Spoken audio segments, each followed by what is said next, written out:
What is up, guys? Zach Ginn here, and in today's video, I'm going to show you exactly how to get into virtual wholesaling so you can start making the money of your dreams. I'm telling you right now, if you want to make 10 grand right now, $10,000 in 1 month, this is the video for you for virtual wholesaling. We are on part 2 right now of our virtual wholesaling 3-part series, and I'm ready to break down exactly how to do it.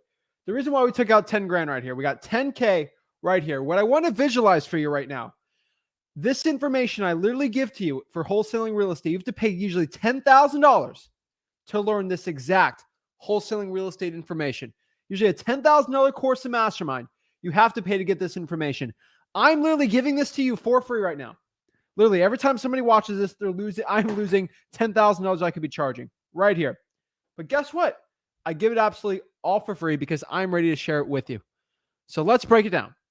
Let's break down exactly step 2, part 2, finding deals for virtual wholesaling real estate. I'm excited for this one. I'm excited to share exactly the information you can do. $10,000 of a real estate wholesaling, virtual wholesaling course, absolutely for free. We're ready to go. We're ready to share exactly how to get going today in wholesaling real estate. Just joking. I had to pick up some rent today, so we got some money on us today. But we're here to share exactly how to get going. So if you're ready to go, if you're ready to learn exactly part 2, finding deals in wholesaling real estate, do me a huge favor and smash that like button, subscribe, get the most true value from us, and let's get into it, guys. Woo!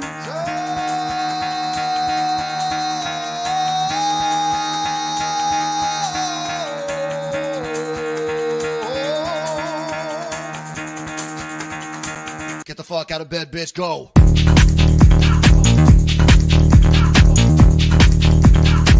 Get up, and then they got go.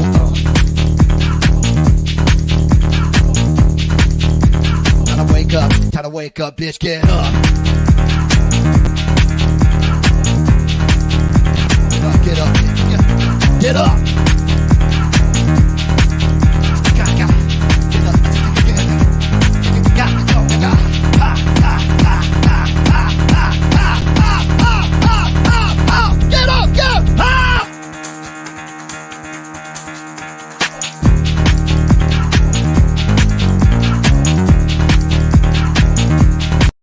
Oh, snap.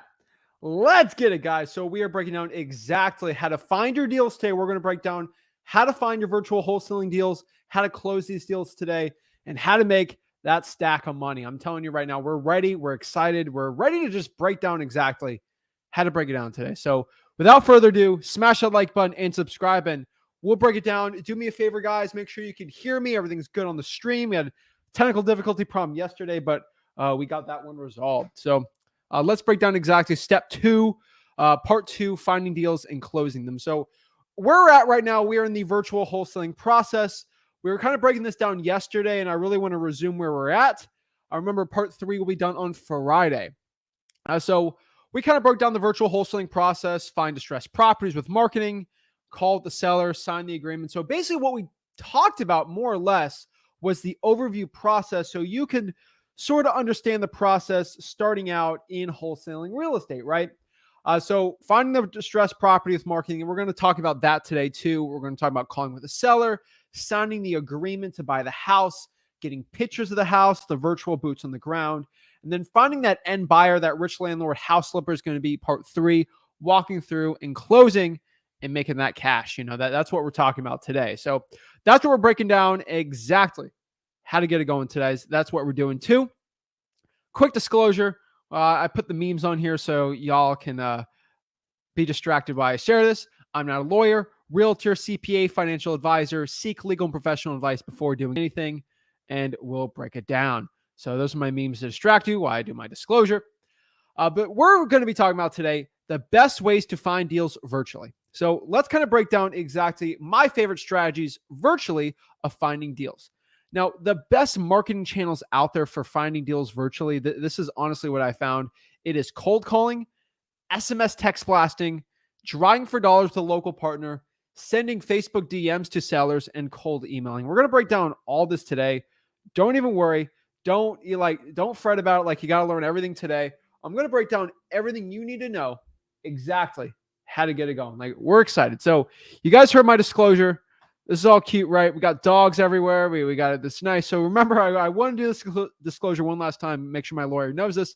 But I'm not a lawyer, realtor, CPA, financial advisor. Seek legal professional advice before doing anything, just so we can make that clear. We got some cute dogs, cute dogs. Cute Aussie dogs are cute there. I saw one. His name is Dexter. He's a cute Aussie dog, but they're good boys. But we're going to find deals virtually here. We're going to do some cold emailing, Facebook DMs, drawing for dollars, SMS text blasting, cold calling. Those are going to be the strategies we're going to be talking about. We're going to break it down too. Remember, guys, you don't have to learn the entire real estate process today. We're just breaking through step by step. So remember, one last time, guys, you do not have to learn everything today. You don't have remember, this is a very, very slow process for a lot of people starting out. And I'm just trying to hold your hand. I'm trying to break down exactly how to get started in this business so you can have some success in it. That is the goal for today. Remember, I'll be answering all the questions you have for wholesaling real estate at the end of this, and I am ready to go. Let me know, guys. You can hear me fine. The whole stream's going well. Just make sure you can just give me a thumbs up. Let me know the audio is good. No crackling, no lagging, none of that like that. I would appreciate that. And we'll keep going in this. So I'll just assume everything's going well because I'd see it in the comments. So let's break down the two types of lists in wholesaling real estate. So when we're trying to meet with a motivated seller, number one, a motivated seller, that is the type of person who wants to sell their property for cash. Kind of like regular wholesaling real estate. When somebody wants to sell their property for cash, usually they're going to take a discount on the property. So you might see the wholesaling real estate process here. Let me go back here. And we can see here that we want to find a distressed property with marketing. Why do we want to find a distressed property? A distressed property most likely has a motivated seller, and a motivated seller in wholesaling real estate, virtual wholesaling, is somebody who's motivated to sell the property for a deep discount. They are literally willing to sell the property in exchange for the speed and convenience of a cash sale for a massive discount versus on market. I always tell myself to say, you can make more money going with a realtor. And they're like, no, I want to get rid of this just ugly looking house. I don't want to deal with it. That's really good for us in wholesaling real estate, right? And that is kind of the point here. We're looking for people who just want to sell their property for cash for a discount. We do not want to deal with people who want the most for the house. They want the most of the house. No big deal. Hey, point them to a realtor, make that win-win, kind of like we talked about yesterday. So how do we find these distressed properties, people who want to sell their properties for a discount? These are the best ways to attack them, but you need to have a list. You have to create a list of people that potentially could want to sell their property for cash, and then we market to them with these channels. So let's talk about the two type of lists. Either you have to pay for a list, or you can get one for free. Obviously, when you pay for a list, it's going to be easier. It's going to be a lot more simple. And if you have to get a free list, it's going to be a little tougher, but sometimes you get a better quality data on there. So we'll talk about this. So here are the top paid lists for wholesaling real estate. Again, I know I'm probably going very fast for a beginner. I was a beginner once, I promise you. And I know it seems very, very fast, but this is a 3-part series. So that's why I wanted to make sure everyone's really good on here. I didn't want to go cram this entire process in an hour. I've done that before. I did a video like that, I think 3 or 4 months ago. I just crammed everything in an hour. I just, you know what? I wanted to take my time and do this the right way for everyone, so you have the most knowledge possible.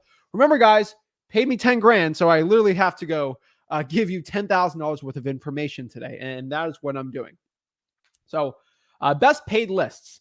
Paid lists are basically lists you get from listrei.com or zachdata.com. That's PropStream and batch leads. Use whatever one you want. I really don't care. Those are just free trials to do it. Now, only do it if you got money starting out. If you're a brand new beginner, I would only do free lists, but we're doing the paid list first because this is the quickest one. You can go after people that potentially want to sell their property that have high equity. These are people so technically equity, we'll get the whiteboard out. We'll talk about this a little later, but equity is they don't owe a lot on the property. That's the fastest way I could really do that. Zombie properties, these are vacant pre-foreclosures to a point where there's a pre-foreclosure on the property, which basically somebody is behind on the mortgage payment by more than 2 to 3 months, and they're just not paying the bank anymore on their mortgage, and they just leave the house. They literally just walk away from the house. These are really, really good deals. They're called zombie properties. Pre-probates, we'll kind of break down probates, pre-probates. These are people that basically passed away. Vacant, because when someone passes away, not cool part about that, but the thing about that is when someone passes away, let's say like where I'm at in the state of Florida, a lot of older people in Florida and their kids, the quote unquote heirs to the property, the people that are getting that property, they're out of state. They don't want to deal with it. Usually the property's been vacant for a little bit and they just don't want to deal with it. And these are really good real estate wholesaling deals. Vacant houses, those are houses that are just sitting there dormant, like just sitting there. No one lives in them. They're vacant houses. And then like stacked lists. So we can mix some of these together, like a pre-probate and a vacant together. Those do really well. We can also mix these with free lists. If I do an arrest record list with a lien list or a vacant with a probate, that's sort of where it's all at. Now I'm glazing over the paid list. You might be like, can you go pull these for me? Can you show me? Just go to freewholesaling.com right there on the bottom right. Remember, I only have, 4 or 5 hours to break down this 3-part series. So I don't have I would love to get a 2-hour video of just zombie properties, which I do at freewholesaling.com. I have the entire breakdowns there. Unfortunately, I can't be doing that. So that's kind of how the cookie crumbles there. So you just have to go to freewholesaling.com to see the full breakdown on here. So let's talk about my favorite free lists. My favorite free list, guys, for finding motivated sellers are government lists. So what are the government lists? These are basically my probates, code violations, pre-foreclosures, water shutoffs, fire damage properties, arrest records, IRS debt lien list, credit card debt lien list, tax liens and liens. There's so I can go forever on government lists and why I love them so much. I know it seems very confusing, all this crazy mumbo jumbo I'm saying, but again, at freewholesaling.com, it explains it all. At the end of this, I'm going to explain all these lists, all these marketing channels. So it makes really a lot of sense for you. I'm assuming you know nothing about virtual wholesaling. So that's why I'm going in the nitty gritty of it today. So really quick, probate, someone passes away. Code violation. This is basically when code enforcement goes attacks a property because maybe the grass is too high, there's mold, it's against the code for the city. Also pre-foreclosure, someone that is behind on their payments on the mortgage. Water shutoff. So water got shut off their property because they didn't pay the water bill. I mean, I couldn't imagine living in a house or a place that didn't have running water. So these people are pretty motivated to sell the property, get rid of it. They're pretty motivated. So pretty good list to be going after. And then next we got fire damage properties. Property on fire. A lot of people don't want to live in the house or got burned to a crisp. So never the best one out here. So just be careful with that one, guys.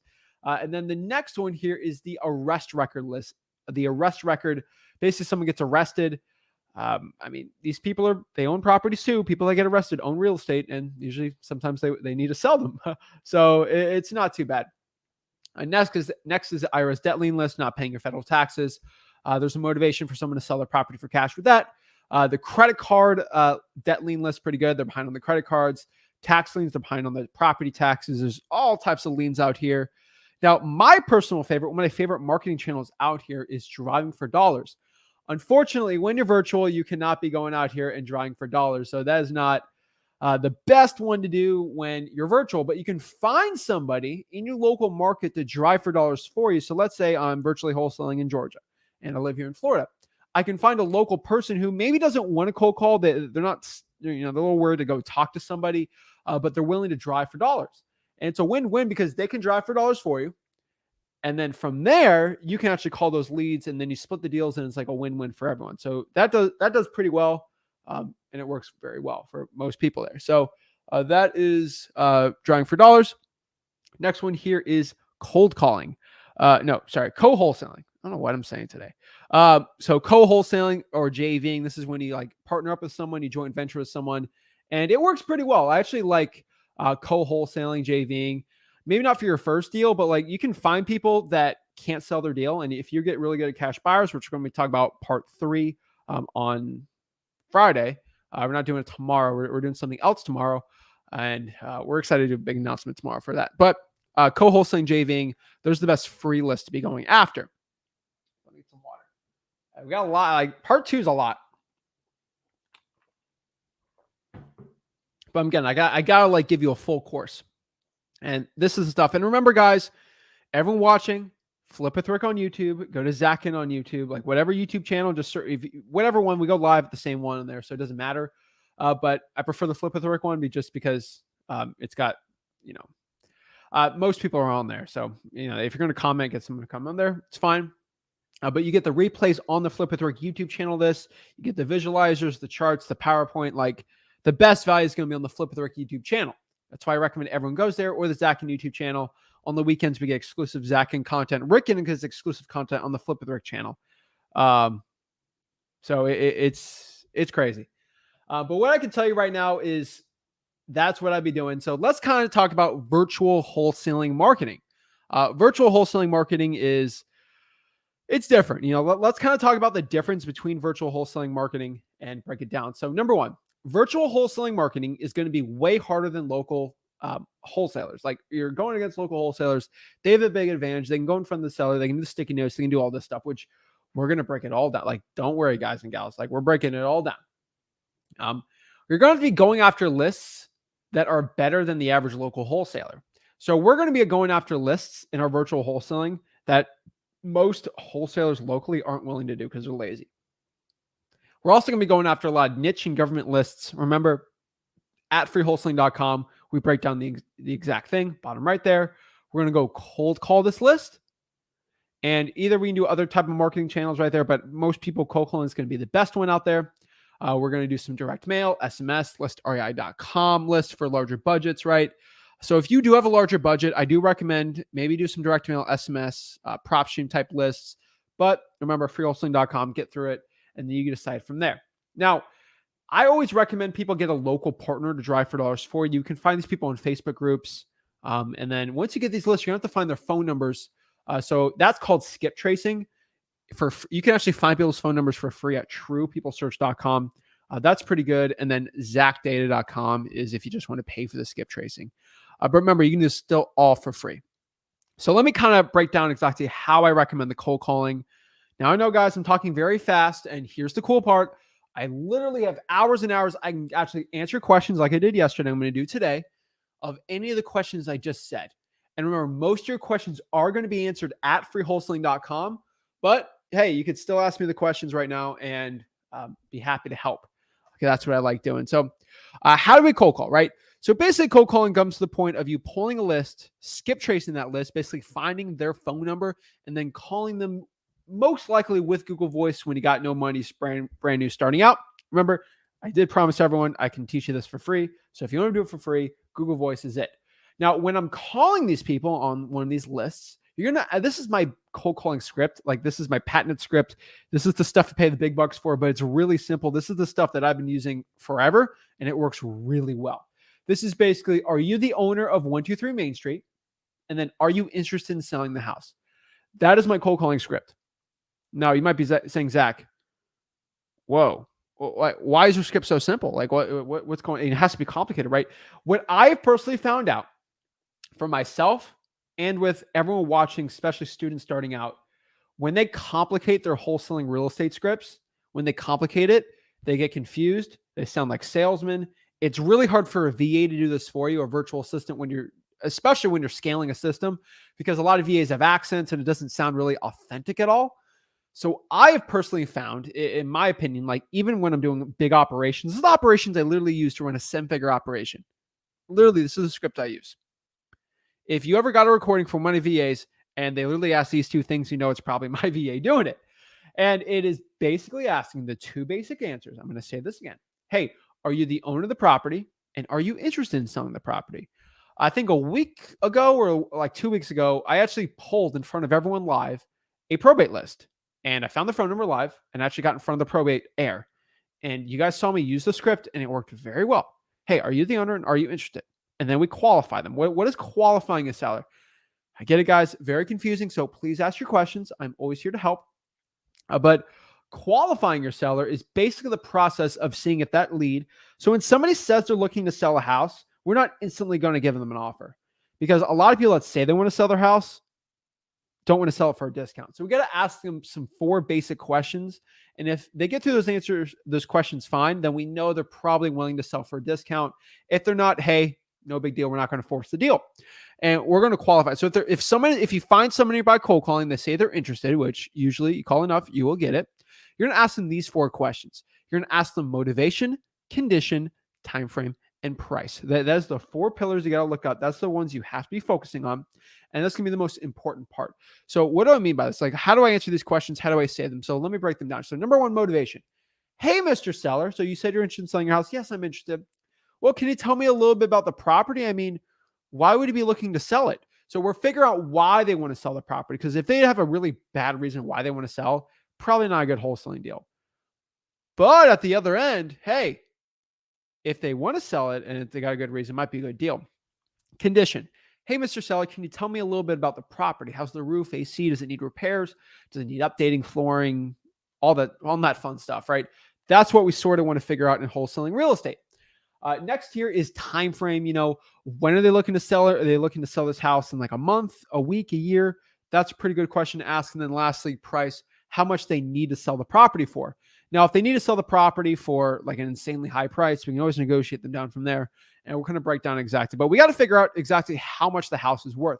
Remember, in wholesaling real estate, we buy a property for a certain amount of money and then we sell it for another certain amount. So if I put a property under contract for 100,000, I know I'll sell for 120 to somebody. I know that I'm locking up for when they say they want to sell for 110. I know, hey, I'm going to make 10K on this deal. Let me negotiate a little more. We're going to figure out and show you exactly how I figure out exactly how much to offer with these people. So let's kind of break down the steps of acquisitions. We're going to break down exactly how much to offer sellers, my offers formula, my selling scripts, all this stuff today. We're breaking it all down. It's going to be very fun. So if you guys are getting any value right now, like let me get a drink right here, but any value, guys, like this video, just like it, ask a question, comment it, share it. We're trying to change wholesaling real estate, the entire industry, by giving everything out for free. Not a lot of people. A lot of people think we're doing the right thing. A lot of the gurus, they want us to sell everything for 10, 5 grand just to be like them. But, oh no, we're not doing that. Okay. I'm giving you the whole game for free today. So got any value, hit that like button while you're watching this, smash that subscribe button, follow me on YouTube, everything you guys want, flip with Rick Zach Ginn on YouTube, and we'll get it going. So these are the 3 steps, and go to freewholesaling.com, obviously. So these are my 3 steps to virtual wholesaling acquisitions. So number 1, once somebody is sort of rolling the so like that, ready to sell. Yeah, everyone can tell this is a live video, guys. I always do this live. Okay. I'm always doing this live. Okay. But basically, number 1, we're going to condition the seller and doing a phone appointment for virtual. Now, I know this sounds confusing. I know it. That's why we're going to ask questions today. We're even doing one-on-one chats today for everyone who joined the Wholesaling House Real Facebook group. That the link is actually pinned on there for all my people that want to talk to me one-on-one. So we're going to break it all down today. So don't fret. Don't worry about this. Okay. We're going to condition the seller. So what is conditioning the seller? So basically, conditioning the seller is when we're talking to someone, they say, well, they want to sell the house and, they give you a good reason. It seems like a pretty decent deal. What we're going to do is tell them, hey, before I go talk to you even further, before I give you an offer on the property, because we're just going to offer the property, right? And offer a price for it. Are you willing to make a yes or no decision right now? Now, if they say no, hey, no big deal. Call me back when you're ready to make that decision. The reason why I do this quote unquote conditioning of the seller, okay, before we do that quote unquote conditioning of the seller is because if you give an offer and they say, maybe I got to think about it, you're going to lose that deal. Now, if you say, are you ready to make a decision? They say, yes, I'm ready to make a decision now. Then boom, you give the offer, you're going to yes or no. And then basically it increases the amount of money you make in wholesaling. Now, this is literally, like I say before, this is like, you got to pay big money in masterminds to learn this stuff. I just said that. So before every single time you talk to somebody in wholesaling real estate, before you actually talk to them, you need to say, are you ready to make a yes, no decision on selling the property before we go further on this? Literally 10 grand. You have to pay that information to get that for most people. And guess who gives it out for free? I do. Okay. So now I just told you that. I want you guys to write that down. Make sure you know that. Now we're going to do the phone appointment. So this is basically when we're ready to give the offer to the seller over the phone. So number 2, we're going to lock the contract up and send a title. So I'm going to break down my acquisitions process at the end of this and really my lines, my scripts, all that. Remember, it's all at freewholesaling.com, by the way. But really, it's more or less talking to them over the phone, figure out first how much the property is worth, getting the motivation, condition, time frame, price right, and we're ready to go. So when they're ready to lock up the contract, hey, Mr. Seller, after looking at everything, the property seems like it's in good shape. I mean, why are you looking to sell the property? So you just keep talking to them some more. I mean, why don't you list the property with a realtor? You're trying to figure out why they're not listing with a realtor. And they say, I'm looking to sell it without a realtor because I just want to get rid of it. Okay. Well, Mr. Seller, and remember, guys, we did a full 2-hour video on every single closing line for virtual and in-person wholesaling at freewholesaling.com and on the YouTube channel. I think we did last Thursday. So it was powerful stuff. And use those lines. We did the good cop, bad cop, all of it. But my favorite virtual line basically is, Mr. Seller, in the perfect world, if I was able to just buy this property for cash over the phone, guys, in an ideal world, what works for you? Like quick, simple, easy. I'm able to buy this thing cash. What price works? How much do you need to get rid of the property for? And you just shut up. See what they say. They say 140, and it sells your cash buyer for 150. Count them and say, Mr. Seller, I was kind of close to like 110. Negotiate from there, lock up 120, make 20K. Like that's based on the line. We'll go over the lines at the end of this.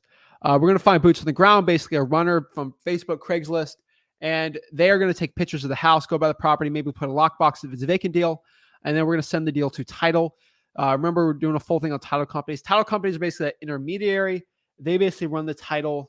Look up title if you need it, freewholesaling.com. We kind of break it down. Oh my gosh. We got some cute haters on, but it's always fun. It's always fun. But basically what we do is we find the boots on the ground, we take pictures of the house, and then we basically give that to the cash buyer. And title, really, they're the ones who actually pay you. They're the ones who give title insurance to the cash buyer. Look at freewholesaling.com, kind of break down how title works. Now, this is the next part. How do we actually find the value of these houses? And this is a pretty important one. Let's see here. I got to go block somebody. Dang, that was easy. All right.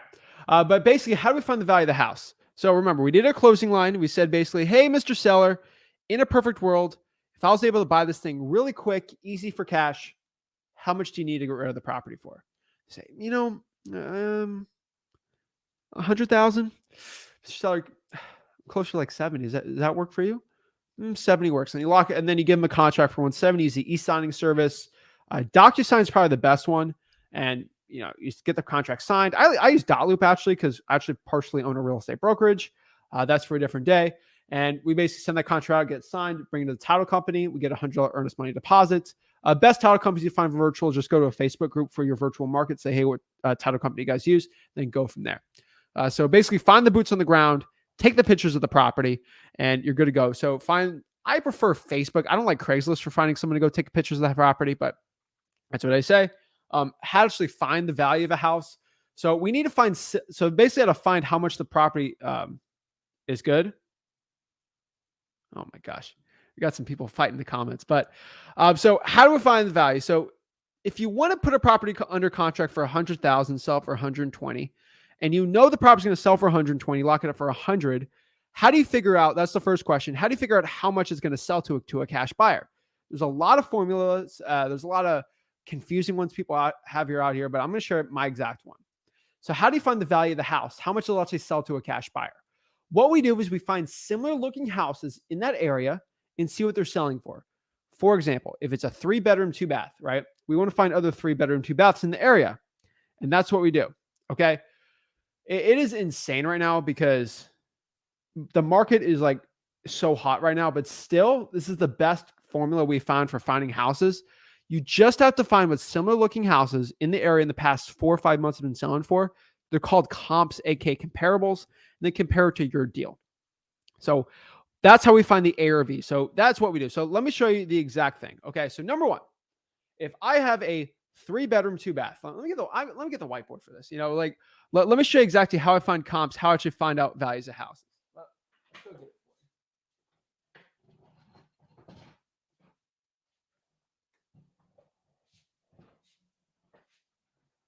All right.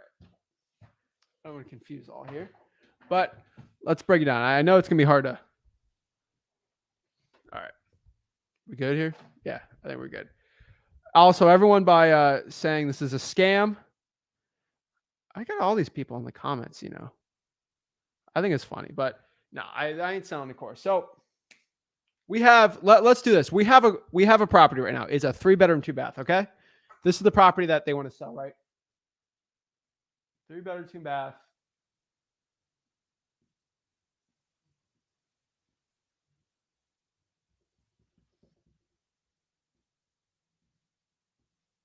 So we have a 3-bedroom, 2-bath house. It's 1,000 square feet and it was built in 1982. Okay. That's what it is. So what I'm going to do is either use a couple websites. So some websites I like for finding properties that are similar absolutely for free. So free ones, it's going to be like Zillow, Redfin, Realtor.com. I found these are the best websites. I know I literally have the worst handwriting of all time. Seriously, guys, I know I legitimately have the worst handwriting of all time, but just deal with it for me. This is why I make PowerPoints. I don't do whiteboards, but I think it helps. So this is a 3-bedroom, 2-bath, 1,000 square feet. I like using Zillow, Redfin, Realtor.com. So what we're going to do in the general vicinity, what we're going to do is look for similar pieces in the property. How do we find this? So we look for similar of properties in a same subdivision we like, but we're going to do this basically a quarter mile. So we're going to do half a mile. Okay. Half a mile. We're going to look for similar houses. Okay. With similar what, right? This is my general rules. Plus or minus 250 square feet. Okay. We're going to use same bed and bath.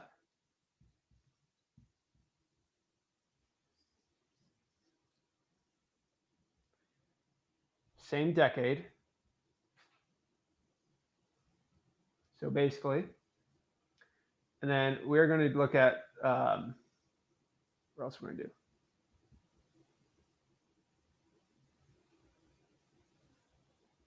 Similar construction. So that's basically what we're going to do. Okay. So 0.5 miles. Now I prefer this. Now this is for like more rural. I'm actually going to switch this up. I actually like this too. I like subdivisions. That's what property appraisers use. They use subdivisions. Now, subdivisions are basically how they divide houses. You can look up on property appraisers how it works. But basically, subdivision. So what does this mean? Let's say the subdivision's called, Ginn Heights, right? Ginn Heights. Even use zip code if you want. Like use same zip code if like it's confusing for you. That's what I'd prefer. Now, similar square feet. So that means we can only comp properties. So if you find similar houses, they have to be 750 square feet to 1,250 square feet. So every house in the same zip code that's sold, you can use a month, 2 months, 3 months, 4 months. I prefer go from newest comps to oldest comps. Okay. I don't like going past 5 months, but you can do that if you want, especially how hot this market is. We're going to ask here about Trulia. Trulia is owned by Zillow. So basically they're kind of using their own thing. You could use Trulia too. I'm kind of mad they got rid of crime statistics on Trulia. That was actually one of my favorite things they had. Same. So only 3 twos. Okay. Same decade. What I mean decade is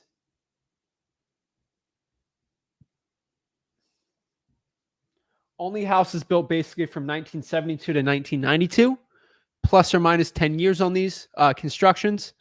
And then the last one's similar construction. So let's say we have this crazy concrete block house. We're not going to compare that to a ranch style house, right?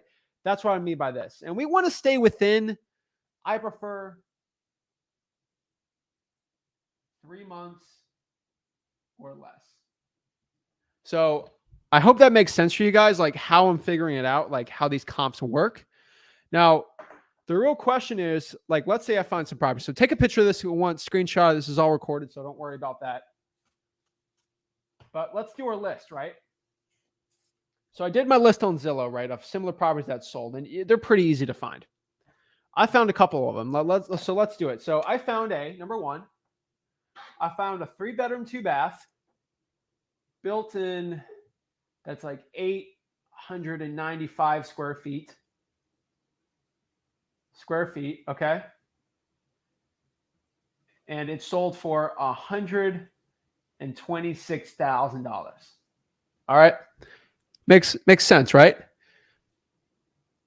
Property number 2, same 3-2. This one was 1,200 square feet. and it sold for 165.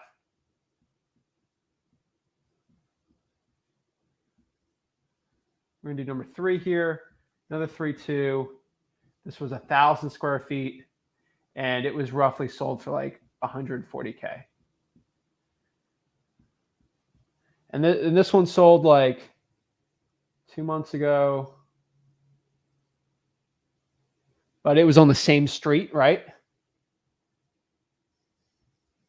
And this one sold like 4 months ago, and this sold like 1 week ago. Okay. So we found 3. Now, I prefer you do 4 to 5, but let's say it's at roughly this. Okay. So what we're going to do is we're going to do some calculations. And I'm going to get my calculator on here. We're just going to divide the price per square foot it sold for. That's it. So quick maths.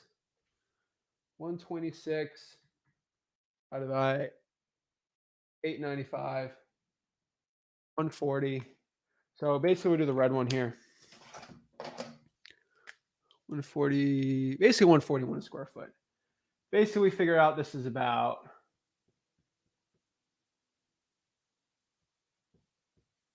so basically sold for $141 per square foot.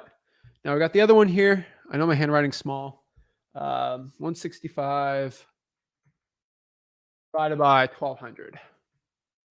That sold for $137 a square foot. So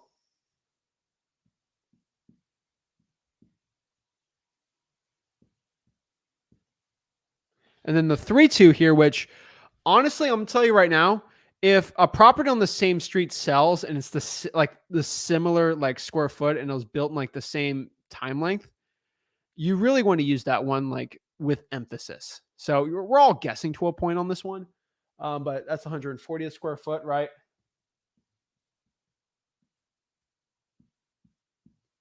Now, if I do this, this was built in 1980, 1975, and then 1986, right? We're looking here. I can make my best guesstimate right now that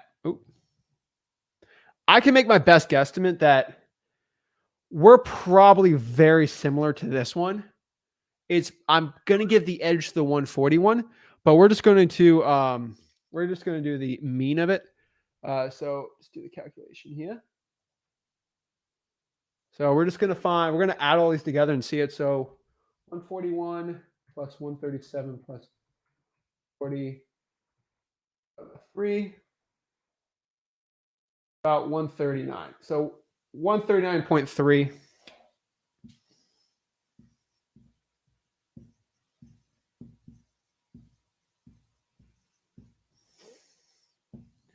So if we did the math right on this one, basically it's just the process of it. This one's pretty much like spot on that we've seen. So that's the cool part. So that means about 139 a square foot is what our average comp is. And what we do is just multiply this average by the square foot of our property in question, which is 1,000. So times the 1,000 square feet we got on ours, basically close to like 139. And these are like brand new properties with realtors. They're super pretty. They're super nice, right? And it's like 139.9. So that is our ARV. That is what the property is going to be worth after it's repaired, all pretty on the market, like really nice in its best process. Now, we might have a dumpster house that needs a bunch of work, but this is similar to what we like. So that's going to be our ARV. So let's kind of break down the calculations on this. So really quick, that's how we find ARV. We'll bring this out probably for something else. But that's how we figure out ARV. Oops. Where are we at? All right. So this is how we find it. Remember, guys, ask the questions. I'm here to help. So that's how we find the value. Now, how do we figure out once we find ARV? Now, in my personal opinion, if the property has under 120K ARV, that's going to be ARV minus repairs. Multiply that by 70%. That's going to be your MAO. MAO stands for max allowable offer. So we got to figure out how much to offer the property. We want to buy the property for a discount of what's the value. Now, what's the value of a property? I figured out pretty much the value of a property is ARV, what the property is worth after repairs, minus off repairs, right? That's basically market value for it. We want to buy it for a certain percentage below market value. So if the property has under 120K ARV, which we literally just figured out on the whiteboard here, okay? What we're going to do is multiply that by 70%. That's the most we can offer that seller. Now, if the ARV is over 120K, we're going to multiply by 83%. Now, if ARV is over 500,000, we're going to multiply by 85%. And basically how that works is that's how we know. So back to the stinking whiteboard here. All right, guys and gals, I'm going to show you what I mean by this. Everyone thinks I'm crazy. Like, look, this is what I found after millions of dollars in wholesaling. I teach a lot of people this. I teach everyone how to do this. Look at this. Okay. I did not stutter. This is Stanley asking this. Did I stutter? I did not stutter. Okay. This is literally how it works. That is the calculation. Okay. So let's break down my offer and how it works for wholesaling. Okay. Bear with me here. Let's see here. I think everyone watching on here, I can't do it backwards, so bear with me. Check out, go to Flip of the Rick on YouTube or Zach Ginn on YouTube, and that's where it's kind of like looking the best on it. But for my YouTube people out here, they need to see it. So let's get out the whiteboard and let's kind of break down how MAOs, offers, and all this stuff works. So we already did the calculation of this deal that the ARV basically 139.3 on it, right?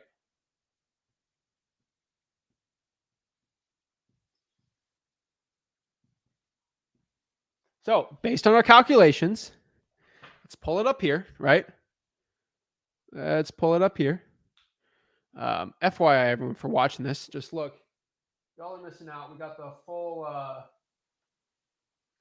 thing on here on the YouTube channel. So recommend y'all go to the YouTube channel watching this.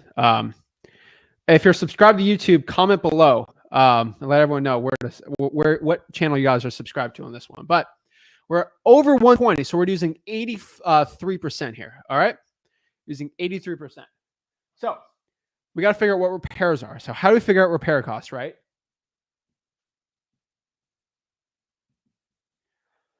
So there's a lot of ways to do it.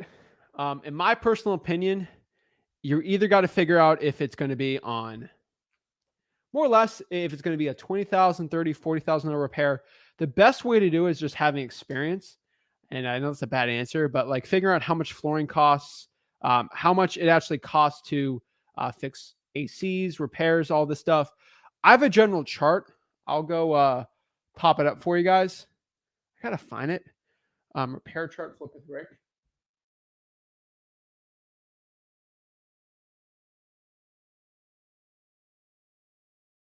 Actually, I think I made a TikTok on it.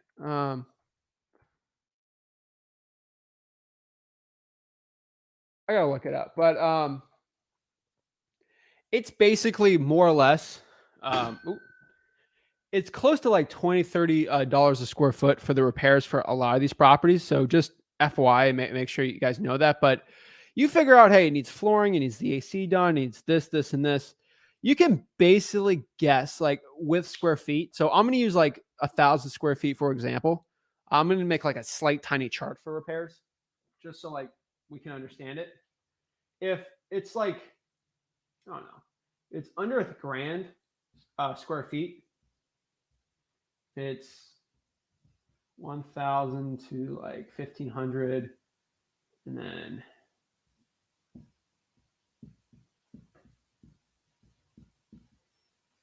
plus square feet. This is like a really rough chart, but like this is kind of how I figured it out. We're gonna do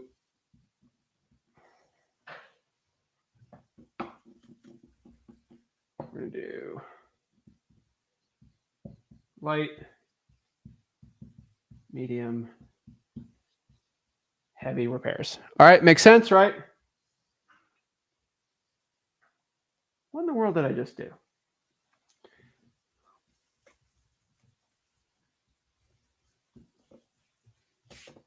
Y'all can tell I was not fit to be a teacher, but I still do my thing.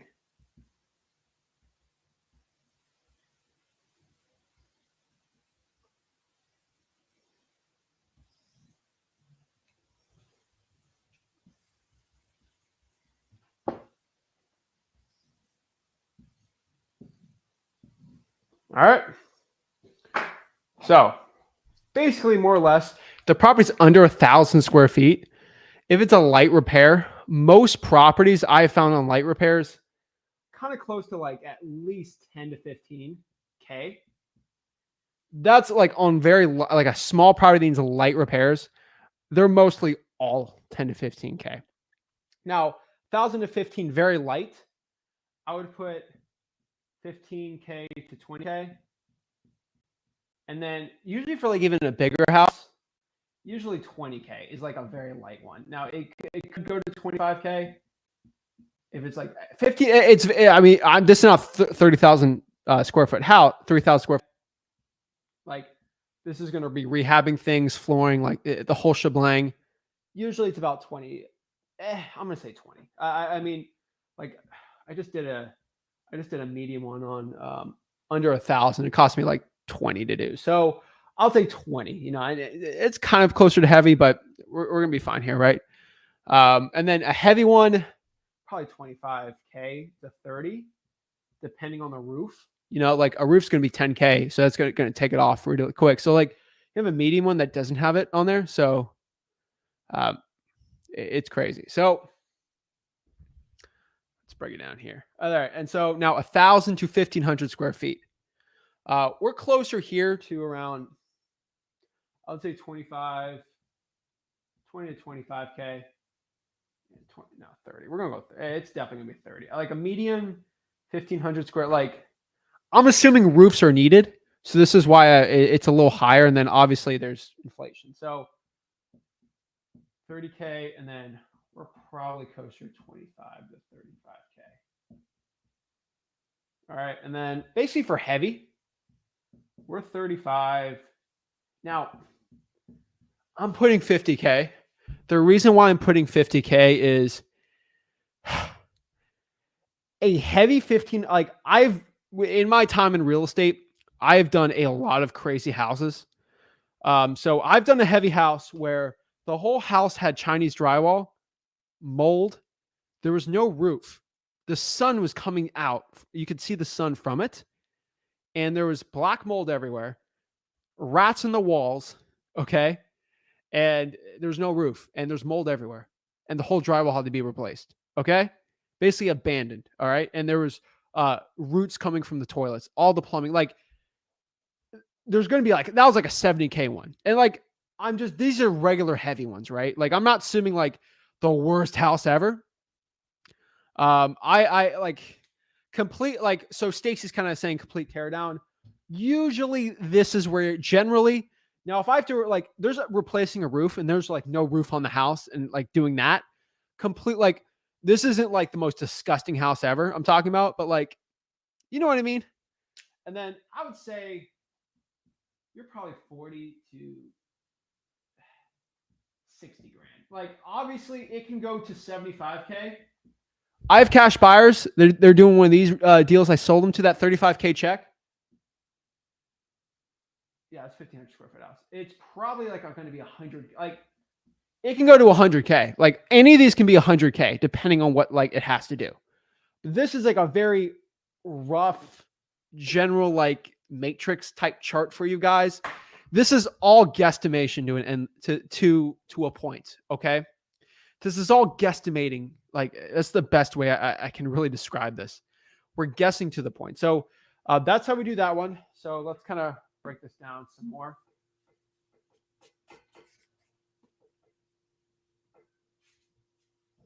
So if you know, generally the repairs are gonna be like 25K on this deal, right? We saw some pictures.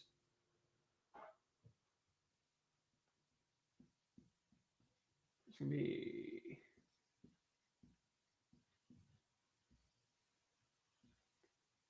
now what I've seen most people in wholesaling real estate, they overestimate the ARV every single time. Most beginner wholesalers do. because they're too optimistic. Mostly they always overdo it. So, oh God, here we go. Live math. This ain't going to be good. Right? Yeah, that should be fine. So that's terrible.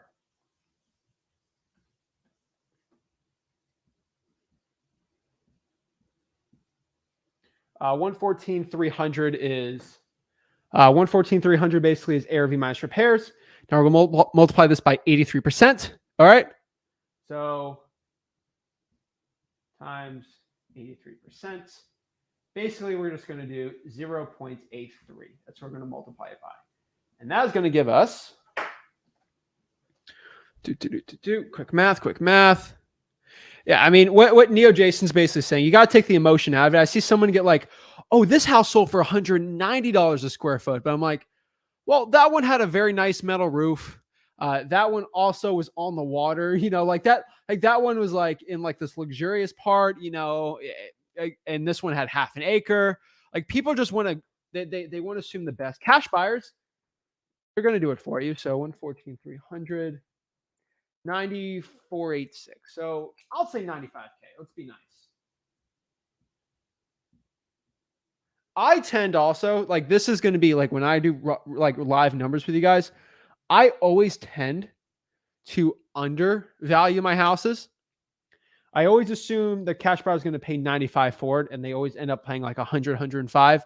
I'm always conservative with it. I don't ever like putting a property under contract and then reneging out of the deal with the seller. We never usually ever do that. So we always do it. And then worst case scenario, we make an extra 30, 40K, right? Like our average assignment's like 50K, pretty much 45, 50K. So 95K is our MAO. Make that one black. All right. All right. 95K is our MAO. That is the most we can offer the seller over the phone.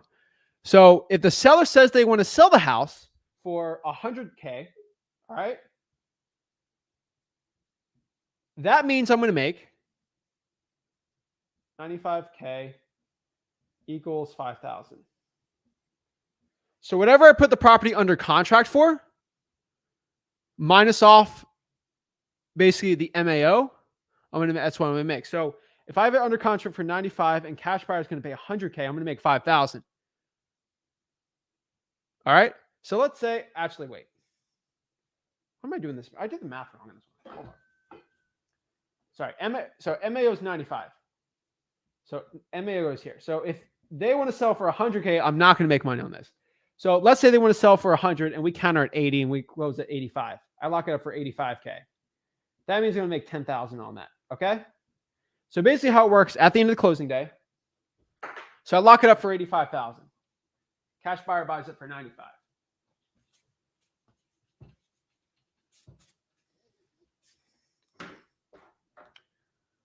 So 85K contract.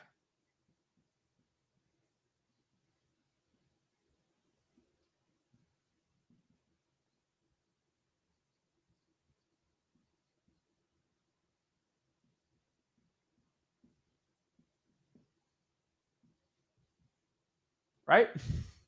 So if we put under contract for 85, we sign it to a cash buyer for 95,000. That means at closing day, cash buyer is going to give 85,000 to the title company. Okay.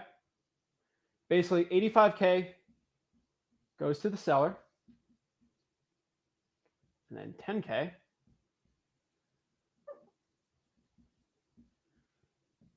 goes to me, the wholesaler. And that's how we make money on the deal. That's how we calculate it all. And that's how that works. So let me know if you guys got questions on that one. But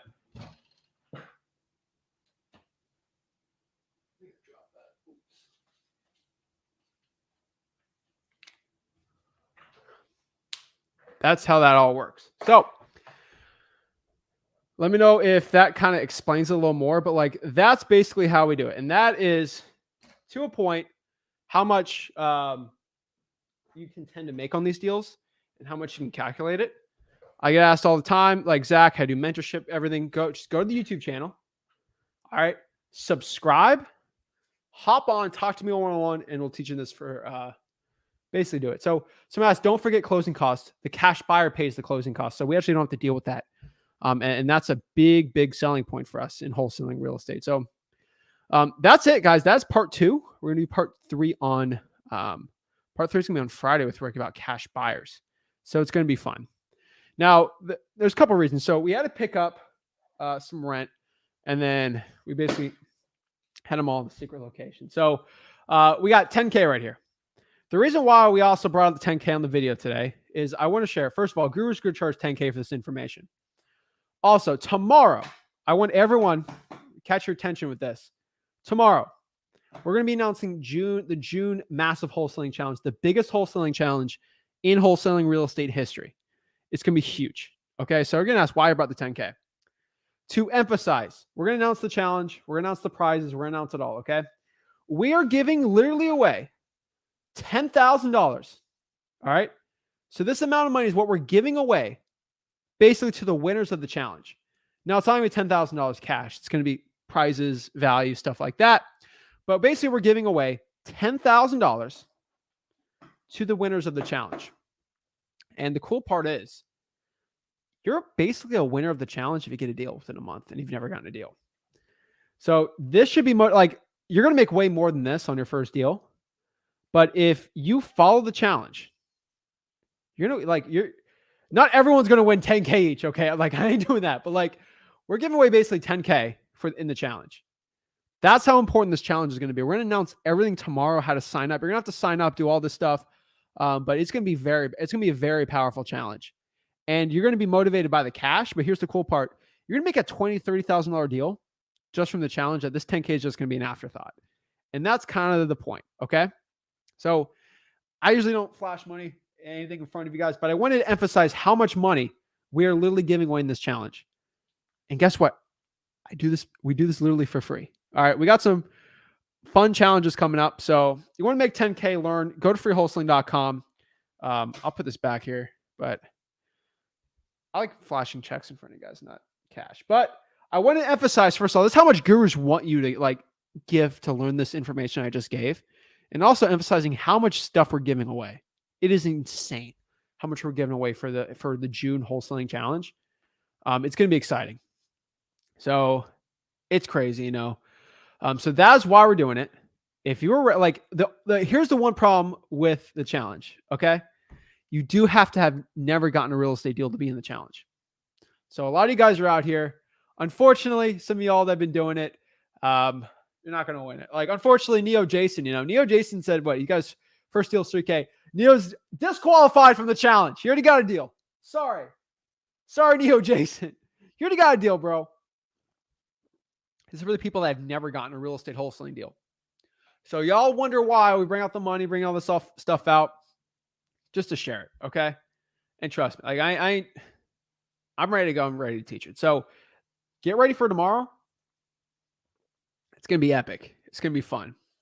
It's going to be exciting. So let's kind of talk to some people one-on-one, guys. Remember, if you go to Wholesaling Houses for Real, let's go out here. So everyone watching on here, go to Wholesaling. So basically go to freewholesaling.com. There's going to be a link on there, freewholesaling.com. And then it'll bring you to my Facebook group. Now, if you go to the Facebook group, I pin every Wednesday and Thursday a link to talk to me one-on-one. These are how these people are talking to me one-on-one, because they joined freewholesaling.com. They subscribe to the YouTube channel, and they get to talk to me one-on-one absolutely for free. To join the challenge, you're going to have to be on the YouTube channel. You have to be a subscriber to the Flip with Rick YouTube channel and the Zach Ginn YouTube channel. You're going to subscribe to one of them, and you have to be subscribed. And that's where basically we're dropping stuff. So we're excited for this one, guys, and we're just trying to help. So I'm going to post it down here where y'all can go find it. Okay. And so basically everyone watching on YouTube right here, you see this is Wholesaling Houses for Real. This is basically the group. Now you have to go here on right here. I shared this 5 hours ago. So there's no excuse. I shared everyone on here, all 45,000 people in the group. I literally shared 5 hours ago. Okay. How to hop on, talk to me one-on-one. That is the link. All right. There's no excuse. Hop on, request to join the group. You can get in tomorrow if you're too late on here. and you're ready to go. So without further ado, let's talk. Let's ask virtual wholesaling questions and see if I can get to as many people as I can. Obviously, me and Rick will talk to you tomorrow also. So let's break it down, guys. Daniel. Hey, Zach. Bro, you're patient, man. I know. Extremely patient. Whatever it takes, right? Yeah, man. What's up? How can I help you today? Okay, so basically what's going on is I think last time me and you talked, we set up a thing for me to do pre-foreclosures. You said 100 probates, 100 pre-foreclosures, come back to me. Yep. I'm not making any excuses. Like I said, I'm still willing to do whatever it takes. Like even I put on my whiteboard, like comp like 10 properties a day just so I can get into the habit of comping and learning how to comp. So I'm not making, I think comping, like it's not a big deal. So I think the biggest deal, like it's not dispositions, it's not comping. I think the biggest deal for me is actually getting a deal because I'm putting the cart before the horse, right? I don't have to comp anything because I don't have anything to comp, and I don't have to dispo anything because I don't have anything to dispo. So I was gonna say, the reason why I can't do pre-foreclosures is because, like I said, remember like how I told you I was on a bike. So I know I had my Mercedes, but whatever the case is, now I ended up with $20,000 worth of debt in my Mercedes. So so I can't really drive or really go door knock, but I'm still willing to do whatever it takes. I know just because I can't do that specific strategy, there must be something else I can do. So I was just wondering, for you, knowing the position I'm in, like knowing I don't have a car, knowing I know how to prospect and stuff like that, like what would you recommend for me never having a deal, don't have a car? Like what strategy? Cold call probates. Huh? Cold call probates. Cold call probates. Okay.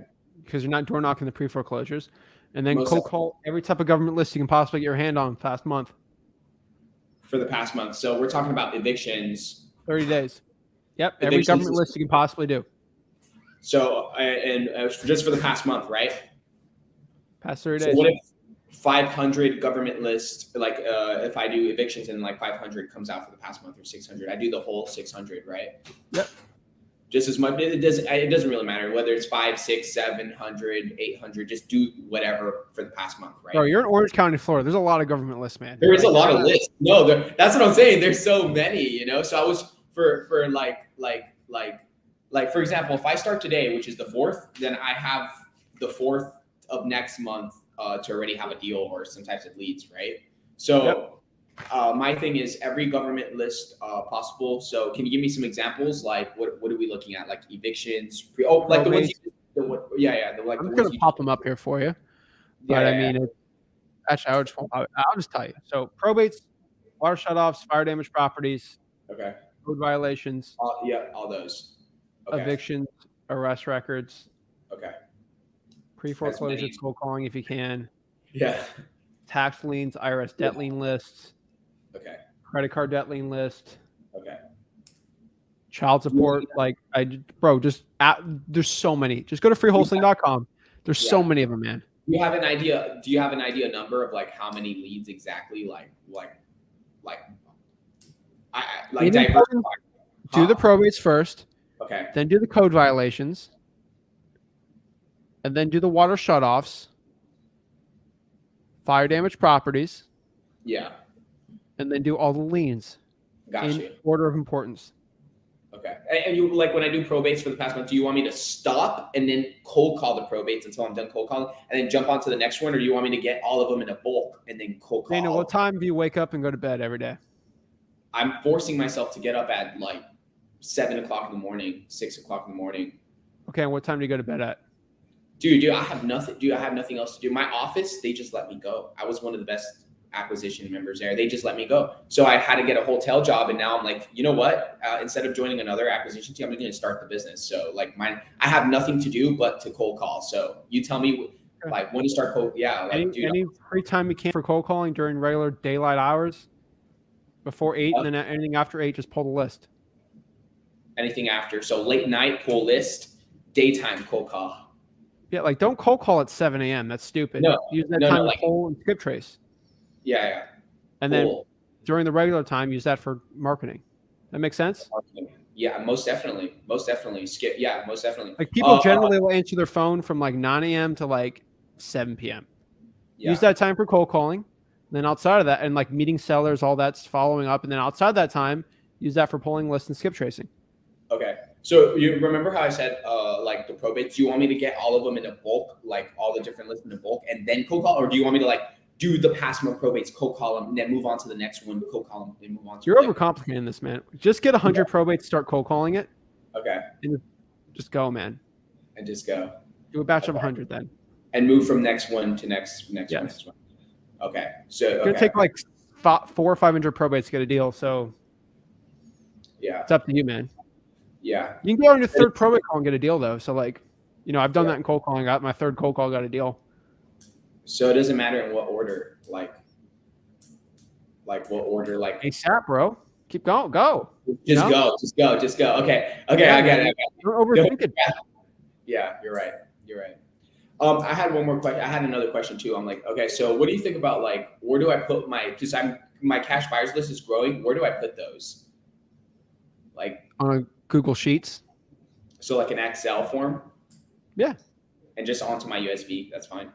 Yeah, okay. And then I mean, it could be stored in the cloud. So just in case the USB goes out, and then I like to just keep it on the drive. Okay. Yeah, that's what I have. The drive. Okay. For sure. I have like a 10 terabyte hard drive stays in my house, and then I have another one for the studio. Just my cash buyers, my lists, all of my stuff is like backed up in 3 places because I'm crazy. But like, I keep it all backed up, Yeah. So me too. Yeah. That's just how I am. Okay. Well, I guess that eliminates the excuses. So it doesn't matter whether I get all of them in a bulk and then cold call them, or just like probates cold call them, then do the the evictions cold call them. Like that, it really doesn't matter what way it goes. Okay, right? I'm just gonna say this: for the next 24 hours, pull as many probates as you can, and then spend that whatever you get in the next 24 hours, cold call that list, and then go from there. And go from there to the next channel. It doesn't matter, man. You just got to do it. You just got it. Yeah, whatever. Okay. Just do it, man. I see. I love it. Okay, dude. You're like, dude, don't procrastinate, bro. Just freaking do it, dude. Okay. Yeah. Okay. Well, I guess. Can I stay accountable every Thursday? Yeah. Yeah. I don't know what excuse you'll have for not cold calling 5 people next week. There wouldn't be no excuse. I would probably be telling you like leads that are generating. Like. I hope so. Yeah. Is that good? Yeah. Talk sweet, man. Come back. Give me some data. We'll see what happens. Okay, for sure. So I'll go focus on doing all the government list possible, experimenting with that, and then so I'll just be doing that. And then if I do jump on, if you don't pull the probates next week, I'm literally going to go live and just pull them myself, and then I'm going to cold call, and then I'm going to do deals. No, I'm going to do it. All right. I'm going to do it. Yeah. All I ask is if I do have a lead, you can help me close it. Can you help me close it? Yeah. Bro, just give me the phone number. I'll close it. No. Well, like I'll close it. Like if you can help me, like I'll lock it up for you. Just put in your name. I don't really care. Huh?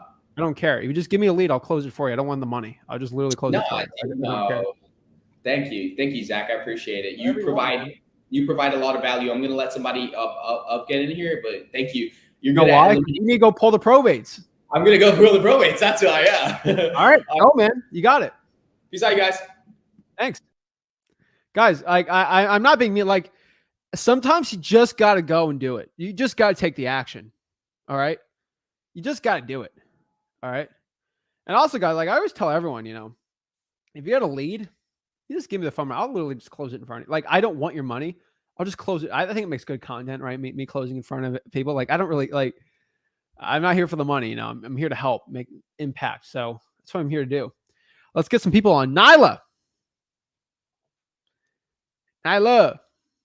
5, 4, 3, 2, 1. Boom. That was off. All right. Hello.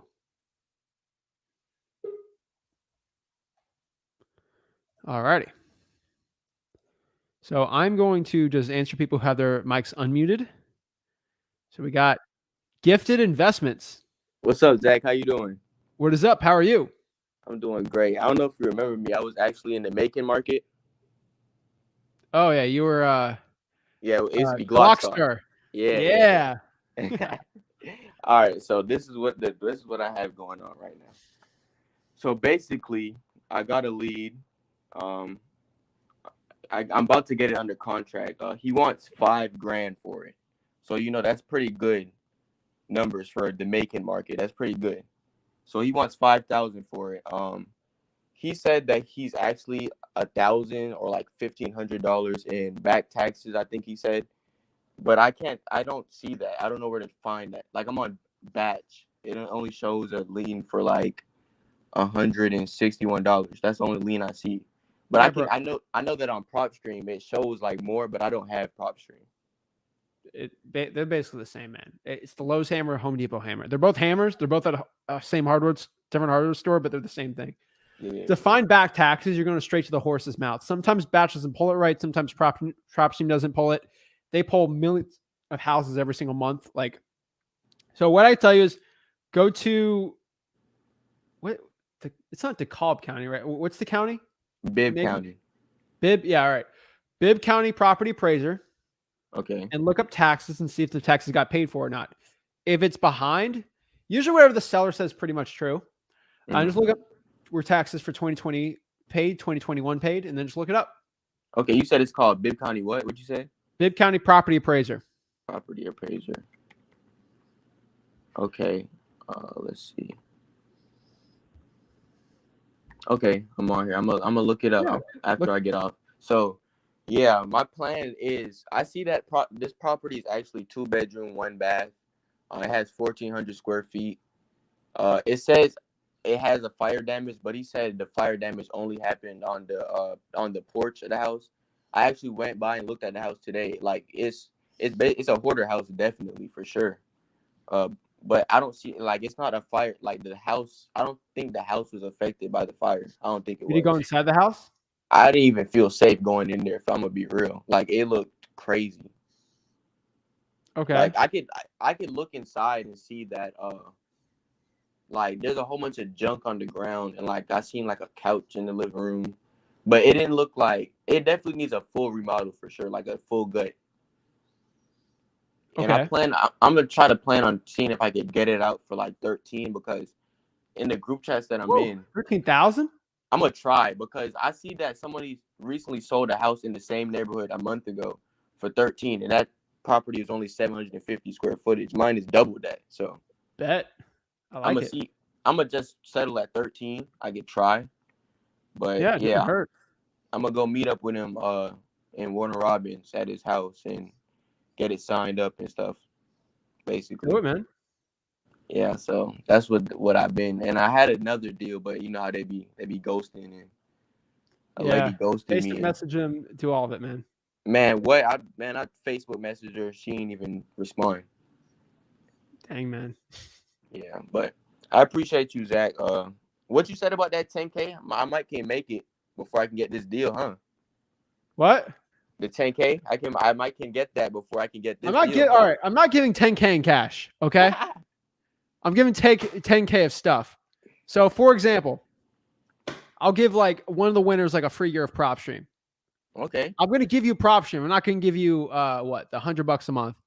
I'm just going to give you PropStream for free for a year, so you can use that to actually do deals. Okay, like it's 10,000 worth of stuff. Okay. Okay. I don't have no anything free. I'm with it. So. All right, man.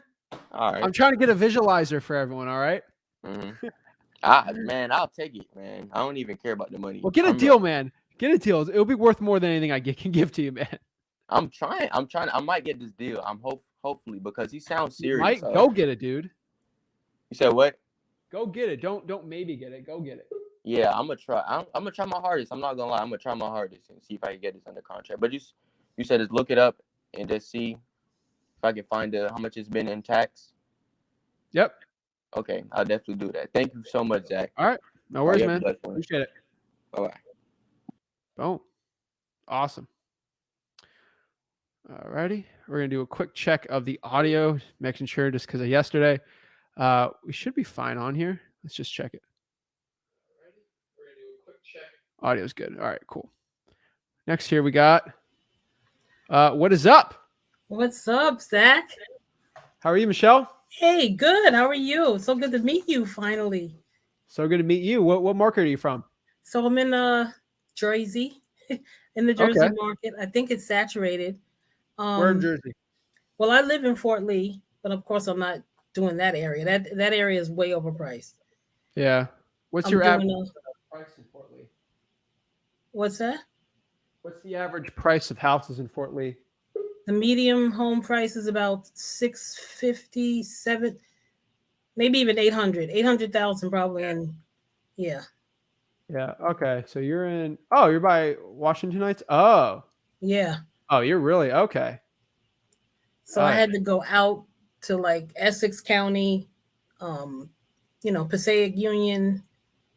Yeah. All right. Holy moly. Okay. Yeah. It's probably a good video for you virtual then. That's why I'm here to ask you, when do I make that decision? Yeah, to go virtual, or should I? I talk to a lot of people. The people in Jersey that really make it well is like Essex County, Sussex, I think too, that area. So they drive for dollars a lot over there. I would probably go virtual if I were you. That's just my gut's telling me. Right. That's probably gonna be your best bet. Jersey's just a little too hard to wholesale there, in my opinion. But that's just me. Because I'm pulling these lists and they're really small. Is that an indication as well? Like I'll pull my niche list that you told me to pull, the vacants, probates, pre-foreclosures, but they're like 8. I'm getting like 8, 14, 29 people. So my cold calls are going like that. Unless there's something that maybe I'm niching it out too much. Are you pulling the code violations? Code violations. I went to the county. They gave me a form, literally, and told me I have to put the person's name and information on it. I can't. Yeah, couldn't get a list. You call the manager? I went there personally. And you try to talk to the manager? No. Unfortunately, you have to do that with these people. That's what I was. Can I just speak to the manager? Okay. Oh, well, why do you want to speak? I have a question. I need to go talk to the manager if I can get this information. And you just got to be raw. Unfortunately, I hate being that person. Like I know, like at a grocery store, like they double scan me. I sometimes don't even I don't want to deal with it, But like when it comes to like a probate list, I'm like, oh, let me speak to that manager. Like I get really weird. The food's cold. I'm not like complaining, but like when it comes to like pulling this is my business. Oh, I'm all in. So I'm a little more aggressive. I've talked to so many city attorneys that never wanted to give me a list. I was always walked out with it. Well, they said they didn't want to not give me the list. They said I have to fill out. The only way to get you ask.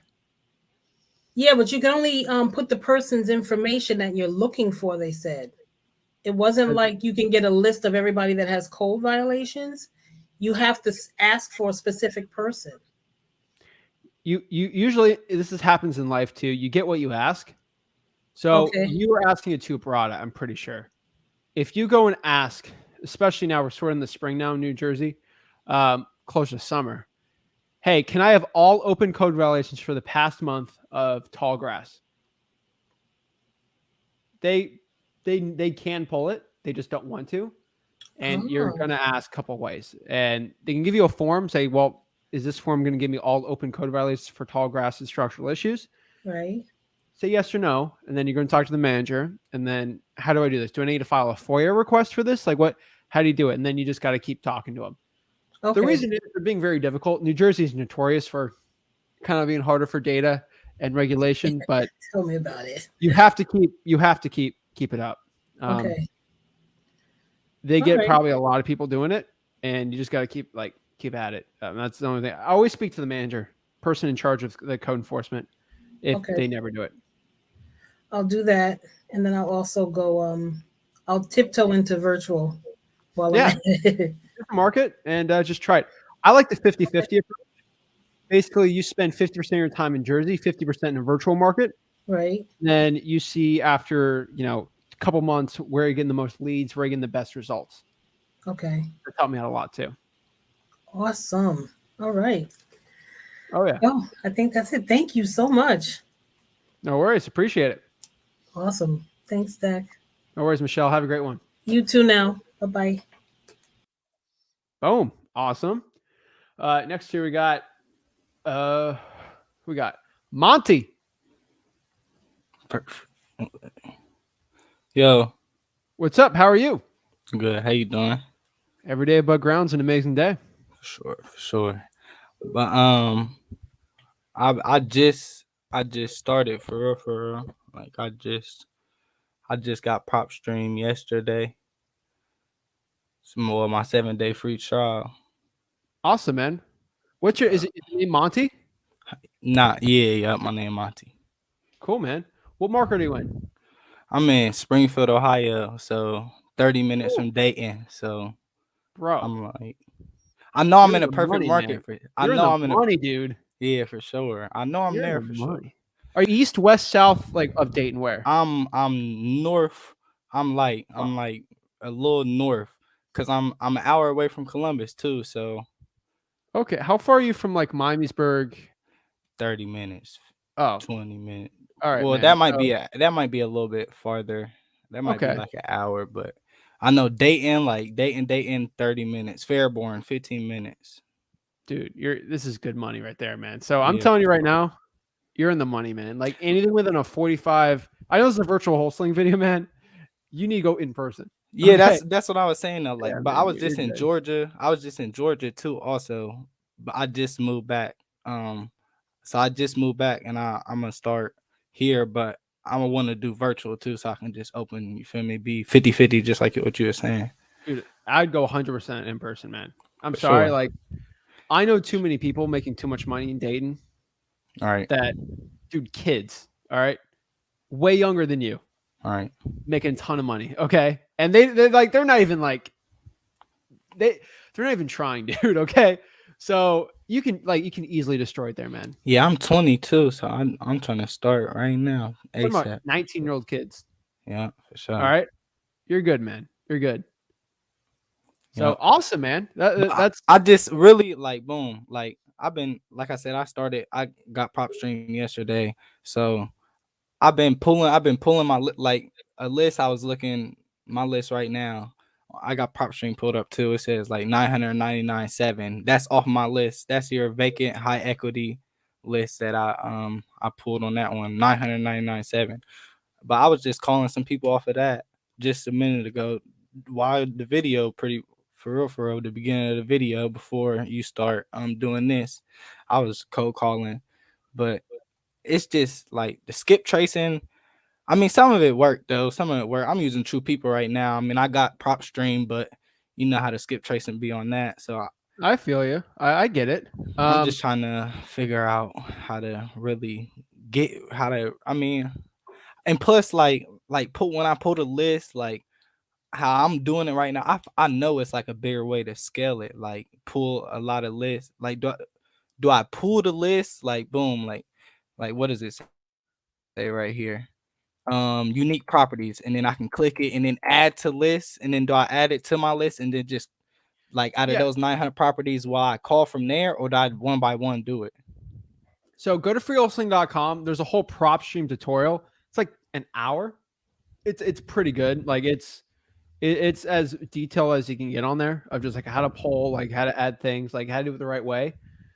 Which one though? Because I know you and your dad got one. I was looking at it Freehosting.com. earlier.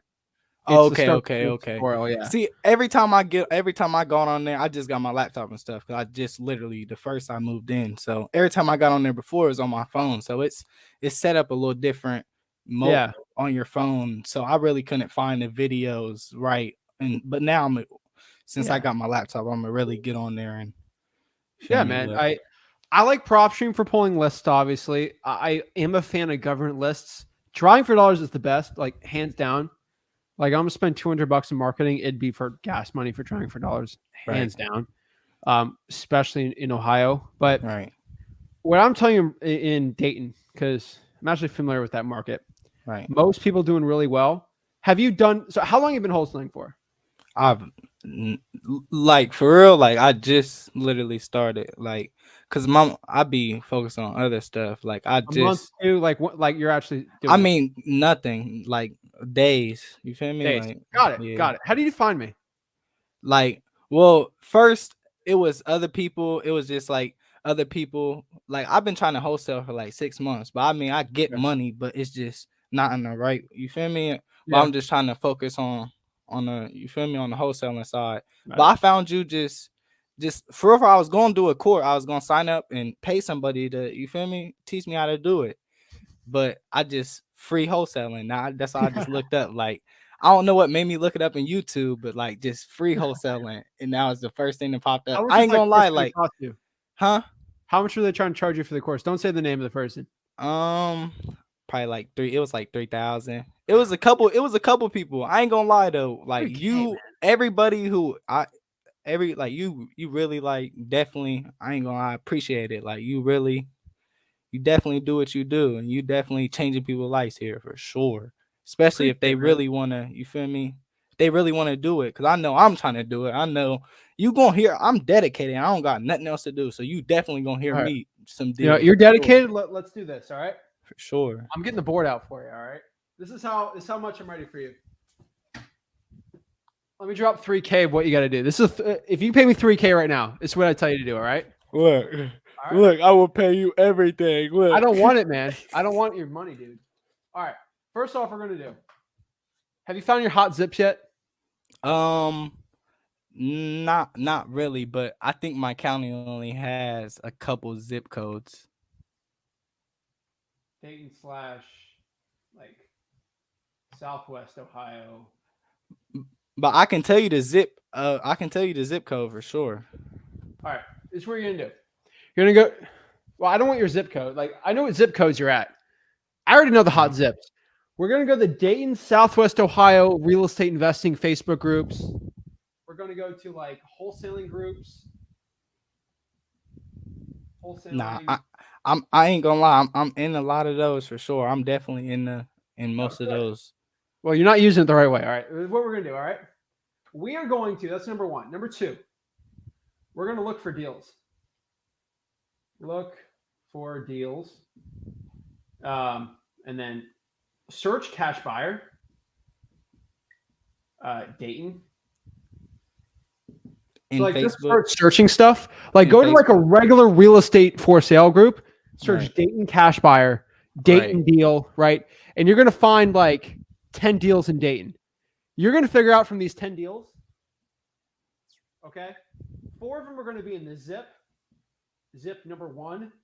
3 are going to be in zip 2, and then like 2 in another zip, and then the rest are like all over the place, right? 2 like others.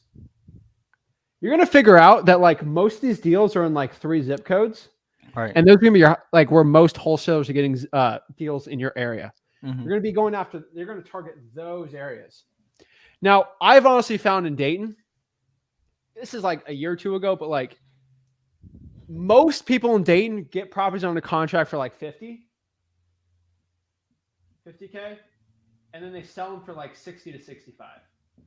All right. They're not making a ton. They're making 10 to 15. But there's a ton of volume, bro. There's a ton of volume. I would not be targeting properties over 100K. All right. I'd be going under 100K.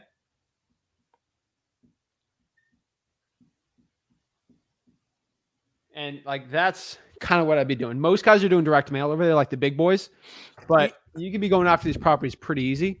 So we're gonna go under 100K. These are cheap houses, man. All right.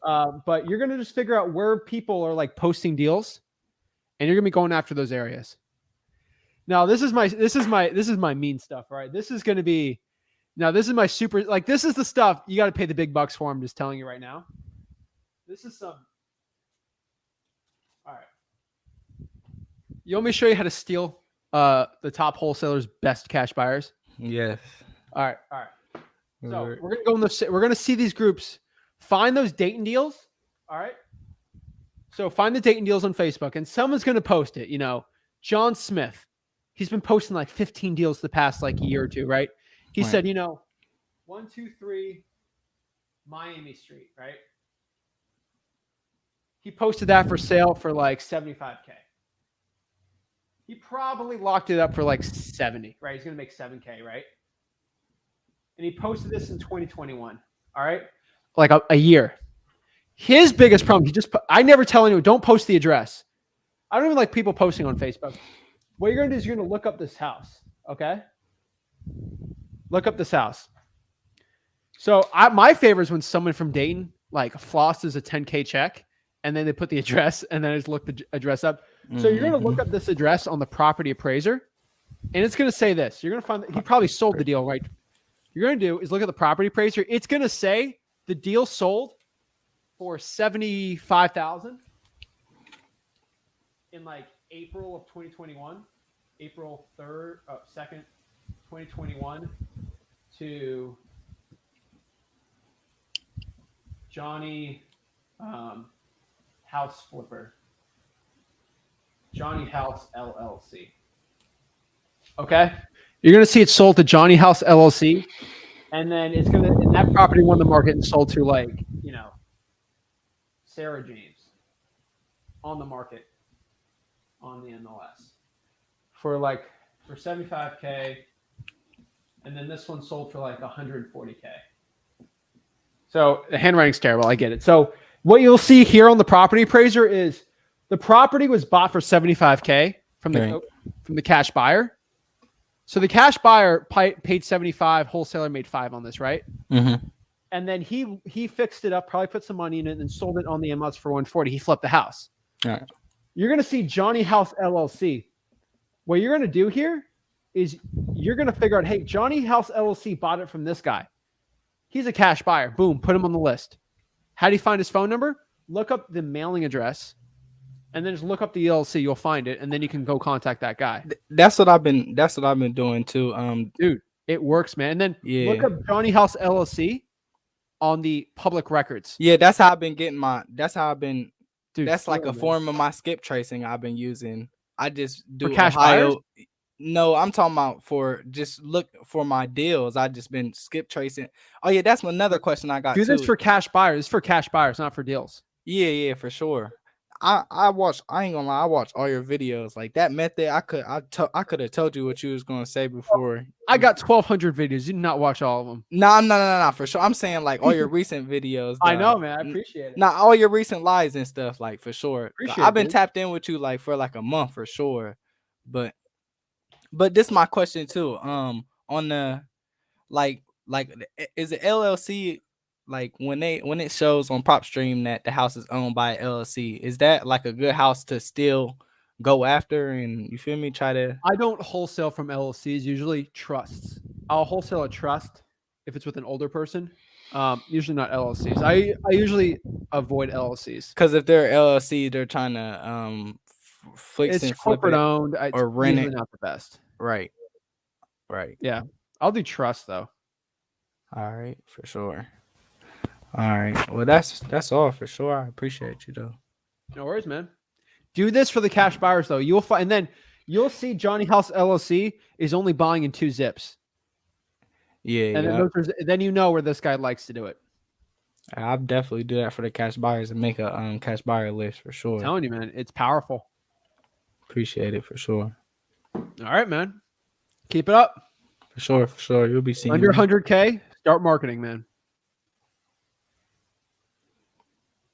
All right, bro. See you, man. Appreciate it. All right, bro, for sure. Oh, let's get it. Hopefully nobody else saw what I just said there because that's only for him, He paid me $3,000 to learn the business, right?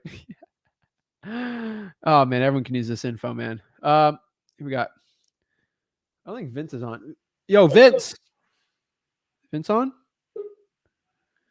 We'll pop Vince back. Oh, hello? Oh, here he is. What's up, man? What's up, man? What's going on? I'm good, man. Hey, listen, I don't know if you remember about The the crazy deal last week? Yeah. So, long story short, the house didn't pass the inspection. From the cash buyer? Yeah, from the head front. Oh, snap. What happened? They didn't even give us a legit answer, man. Like it wasn't like they said they usually don't take 3-2s, but they was gonna take this 3-1 with an exception with the bath, and the bath didn't go with the beds. Okay. That's what they told. And now that's the. And then they just jumped off ship, and everybody went ghost. So my question is, of course, I told her she's going. I canceled the contract because I'm done with it. But so she's, of course, remember I told you she said she had the other deal with the other with Open Door wanted to buy it or something. Yeah. For some price. And I like looked around. I networked. I got with a lot of like title companies. I went to a lot of title companies to find like either cash buyers in the area or like hedge funds. And one of the guys that worked for one of the title companies had relationships with like 37 hedge funds, and he was just like, this property don't even meet, like, it needs too much work to be done. So he said, he doesn't even see Open Door buying it for the price he thinks. So what I told that seller, I was like, hey, just make sure that the realtor doesn't try to put it on the market. So I'm hoping they give her a lower price than, or like around the same ballpark of what I had. And I was just curious to see if she does come back, how should I play that situation? I mean, you've backed out so many times here. You're just gonna have to find a cash buyer for the deal, like a legit cash No. buyer. I have cash buyers remember I had it at like 215 and I wanted to be like 230. I had cash buyers in the area for 215. That's why I tried to bring her down to 200. Yeah.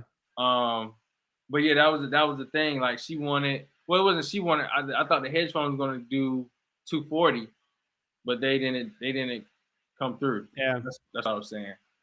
So I definitely have buyers at 215. I told her, hey, the best I could do is 205. So I'm curious to see if what they offer, because I know they're not going to buy it at no 272. Open Door is not going to buy it at 272. No, I mean, at that point I just tell Sally, you just go with Open. If they for 272, I'd take that. No, I'm just saying I just know for sure. Like she already canceled it. Already canceled the contract. All right. Well, I mean, you're gonna have to get a cash buyer that verbally agrees to that price, and then just wait them out. That's what I'd do. Okay. And then it's there's a tough situation. No, this is just running crazy situations on the dinner. But I got like a probate leads that I'm going to start calling this week, and they, of course, I got the PRs with the actual property, but if I put it on my call tools, basically, how do I know what property is with them when how call tools work, right? Or no? Yeah. Okay, so they do the calling for you, and they just pull a property up. So that property is not going to be the property that I'm looking for. That makes why? sense.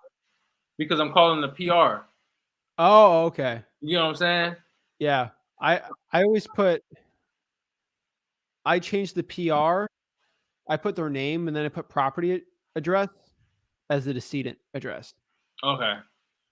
And so I just assume I play stupid on a cold call. I assume that the PR owns the house and they live in it and they just own it forever. I play stupid. And then correct me if I'm wrong.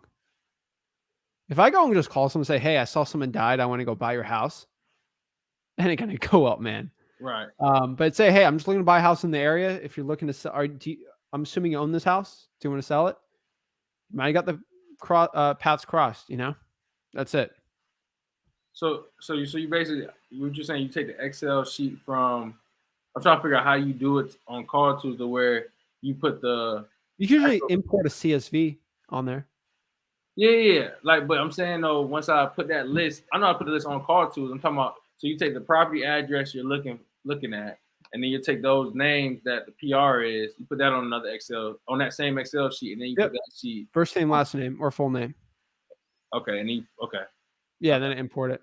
I always play stupid. We have the VAs do it all the time. Just play stupid. Okay. Assume they own the house. They technically do if they're the heirs. Right. Okay. And then what was my last question? Okay, so basically, I have a couple of leads like follow up, like they're in court right now with pre-foreclosures, and I feel like I built good rapport with some of them. Like I talked with one lady. She knows on the 11th what the bank is going to do and move from there. My question is, like, dealing with those type of situations, is it like a every other day follow up? How hot is the lead? I mean, she'll know on the 11th, and there's another one that's gonna know. It's later in May. They got a court date, but the one I know for sure that's coming up is going to be on the 11th. And I talked to her last week. I was thinking about calling her this week just to follow up and see how things going. Once or twice a week. Yeah. Depends. It just depends what's going on. But yeah, once or twice a week. Okay. Usually on a Monday and a Friday. Okay. All right, man. But yeah, man, I'll definitely keep you posted. Like I said, I'm hoping Open Door said, hey, we need to do more work with this house, and that lady lied. I think so. If the hedge fund ain't buying, I don't think Open Door would. So That's what I'm hoping. So yeah, I'll keep you posted, bro. But thank you for the time, man. no worries, bro. Keep it up. Yes, sir. Take care. Thank you. Boom. All right. Yo, Hey, I'm on. what's up, man? How are you? Hey, I'm good. Well, I'm okay. Since last time I talked to you, my what is it? My code enforcement leads, they don't seem very accurate. I typed them in on the True People search, and none of them are popping up. So I guess it was a waste.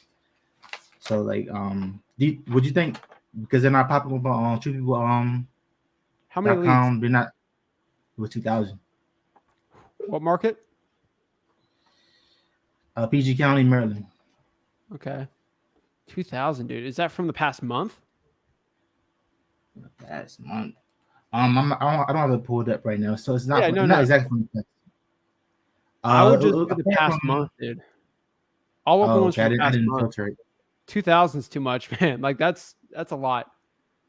Mhm. Honestly, you could probably shade that down to 300.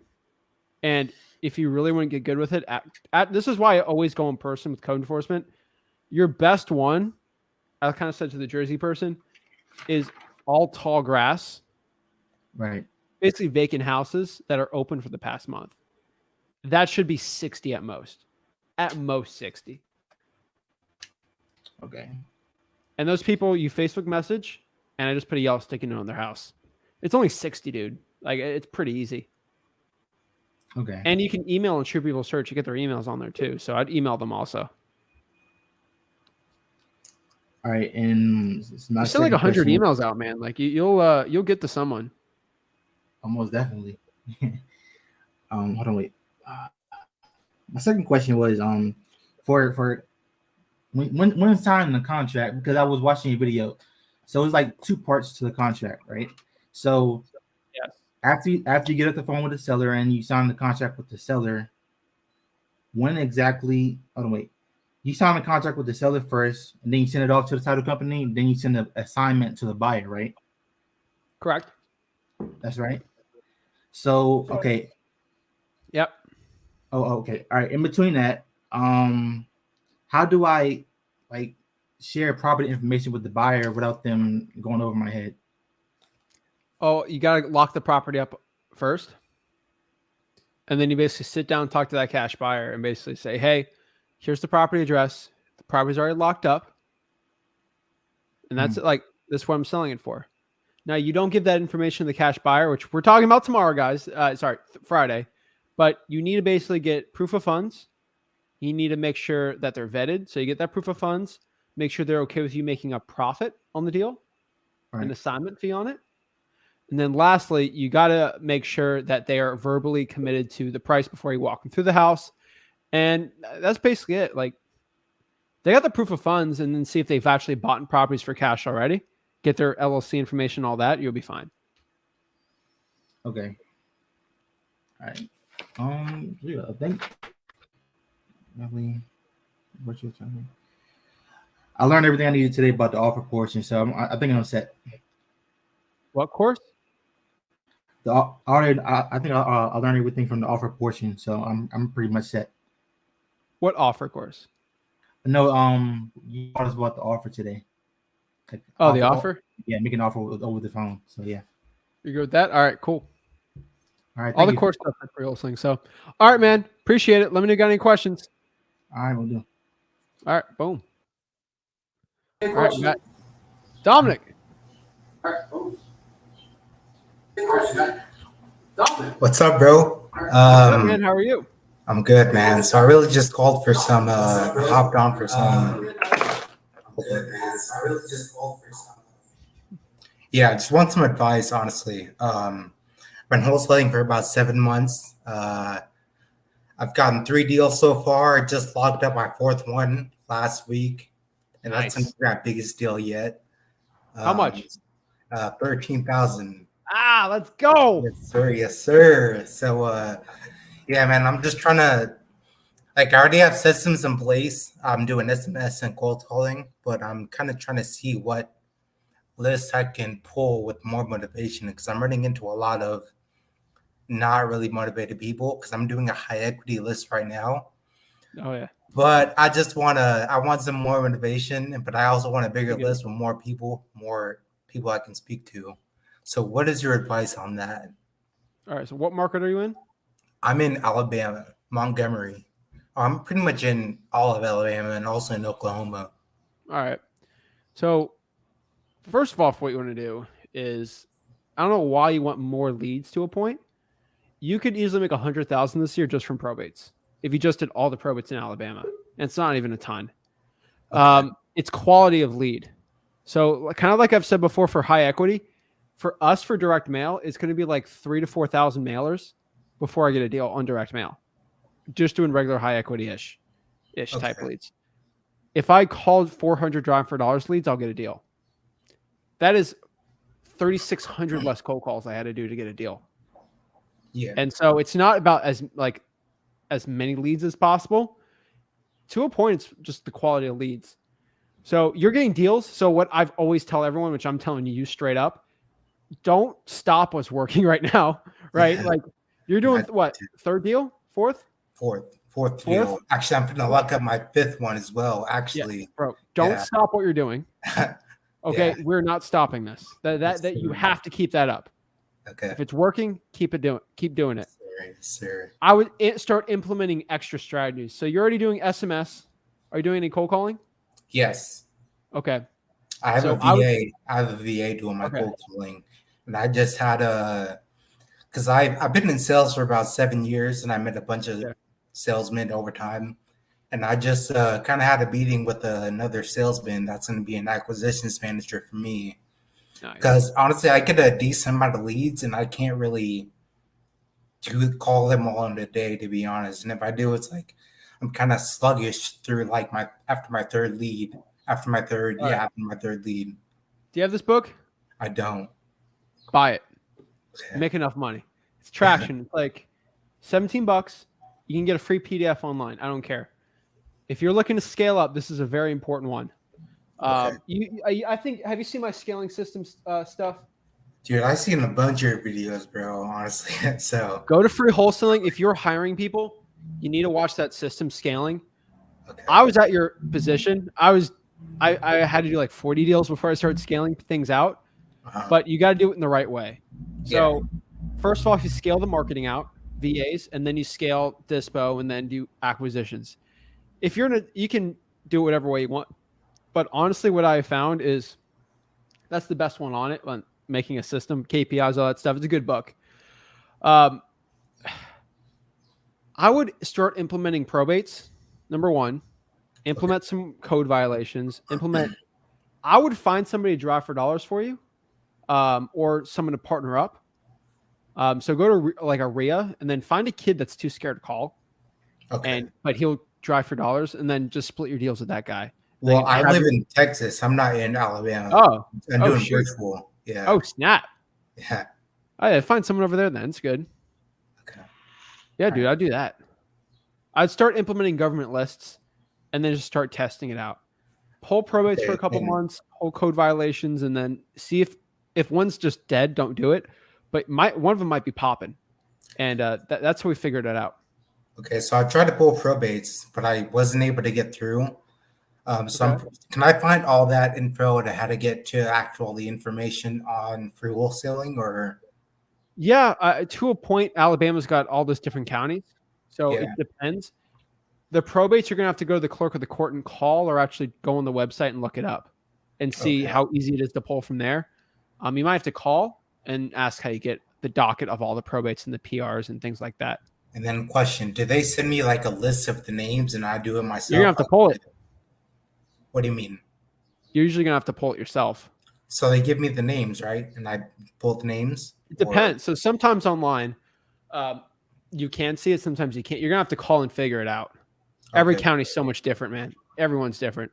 Okay. Yeah. I can go to Palm Beach County right now and just pull it and do the whole thing. And then some counties I can't. Mm-hmm. Usually the way it works is the harder it is to find the probates, the better the probates are because no one else is pulling them. Yeah, So, makes sense. yeah. Okay. Well, yeah, that pretty much answers every question I have. Awesome, man. Where in Texas are you at? I'm in San Antonio. That's a great market too, man. Yeah, man, but I've tried driving for dollars out here, and it's just like all these houses look way too nice and way too. I don't really see any vacant homes. Maybe I'm in the wrong area, but yeah, from what I've seen, like in my neighborhood, I guess you can say like there's not Dominic. Really, what's up, do you know Charles out there in San Antonio? Charles what? No, I don't. Hernandez? Nah. He runs a huge RIA out there. Uh-huh. Nice Wait. dude. He sells courses and stuff. I don't condone him selling courses, but he's actually a really nice guy. And I know for a fact he's a legit wholesaler. He runs a big RIA. Is he on Facebook? Yeah. Just Charles Hernandez? Yeah. San Antonio. He runs a legit operation. He has a huge RIA. Go to one of the RIAs, their meetups and stuff, and just talk to other San Antonio guys and figure it out. There's Okay, gold mines. I would like to do a few deals here in my local market. I'm giving a shout out to him, but do not be buying courses though. Still, not an excuse. But he's got a RIA there, and then obviously meet up with other people and figure out how they're doing it. Okay, cool, man. Well, I appreciate the info, man. I appreciate all the help, bro. And yeah, dude. Ever since I started wholesaling, I've been watching your videos. So you definitely got me to where I'm at. So, bro, I can't thank you enough, bro. Honestly, appreciate it, man. Keep it up. Thank you, man. Just don't get distracted, man. Like I know San Antonio's going to be great, but like if it's working in Alabama, keep that up. Like don't get distracted. But yeah, you know what to do, man. You got this. Yeah, man. Yeah, all pedal to the metal, bro. I'm gonna go for it. Awesome, man. It's time to be rich, man. Well, I appreciate it, bro, and I'll speak to you soon. I will see your videos soon. I'll probably hop on one day and then we'll chat up again. All right. Thanks, man. Nice meeting you, man. Boom. All right, bro. Peace. Oh, all right. Next here in order, we got Black Box Properties. Hello. Yo. What's up? Hello. Can you hear me? Hey, how are you? Here, loud and clear. I'm blessed, man. How are you? Oh, man, I'm hanging in there. All right, man. What's up? What's your name? I didn't have any particular questions. I just wanted to join in on the live, but since we're here, I actually I had posted a Facebook post for selling a distressed property in Peoria, Illinois. And I've had a couple of people hop in there giving me basically inboundly saying they want to sell their home, but they're in small towns in Illinois. So I got one guy in Bushnell, Illinois. I have another guy who wants to sell me 4 properties. They're actually in Peoria, and then another guy who wants to sell me 3 properties in Jacksonville, Illinois. So I guess my main thing is, how do I find cash buyers for these small little niche places? I've looked at some of the. You said what? Jacksonville's not niche. Jacksonville? I don't. Jacksonville, Illinois. That's a bigger place. Oh, Illinois? I thought you meant Florida. Oh no, I wish. I wish. That's niche. No, Jacksonville, Florida would be. What? No, we're in Jacksonville, Illinois. Yeah, when he first sent me Jacksonville, I got really excited, and then he said Illinois. I was like, well, that makes sense. That's fine. First of all, are you licensed at all? Am I licensed? Yeah. No, I'm just a wholesaler. You're gonna have to be careful in Illinois after doing one. You can only do one deal in Illinois. The law's kind of weird there. Yeah. Make sure you're fine. Make sure you look it up. Illinois is the one state where it's kind of weird for wholesaling. Okay. They got some. There's some weird. There's ways to get around it. You just gotta look it up. But I honestly would go to the county and go in Facebook groups and find buyers in the counties. And just search county cash buyer, city cash buyer. Pretty easy. Call the 4 rents. That's probably my favorite way is probably cold calling the 4 rents.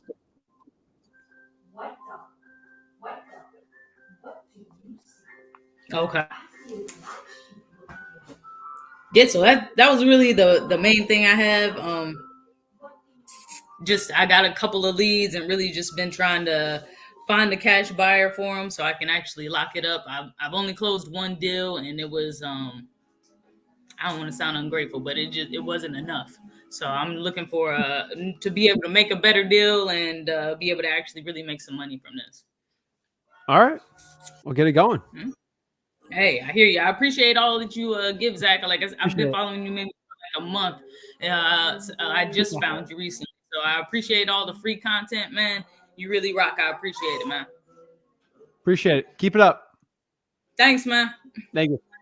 Appreciate it. Next here is I came from zero. What's up? Hey, what's going on, Zach? I'm blessed, man. So just super quick, just to follow up, that condo deal that I had, it might have been blown up. The seller has kind of stopped responding for me. We'll see how it plays out. But I was really just calling in just to tap in for like the accountability. I'm partaking in that like 90-day plan that you guys made, I think like last week or 2 weeks or so.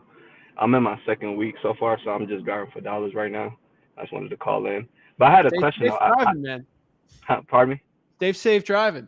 Oh yeah, no, I parked. All right. So then, I had a question regarding the water records. So I had created an account on the I guess you had to make an account on the HoustonTexas.gov site. I created the account, submitted my request for the water records, but they responded back and said, due to the passage of House Bill 872, certain information in a customer's water, sewage, drainage account records, including contact information, address, volume or units usage, and billing amounts can no longer be disclosed. Is that have you heard of that before? Is that common? When did that pass? HB. Let me look this up. What is it? HB what? House Bill 872.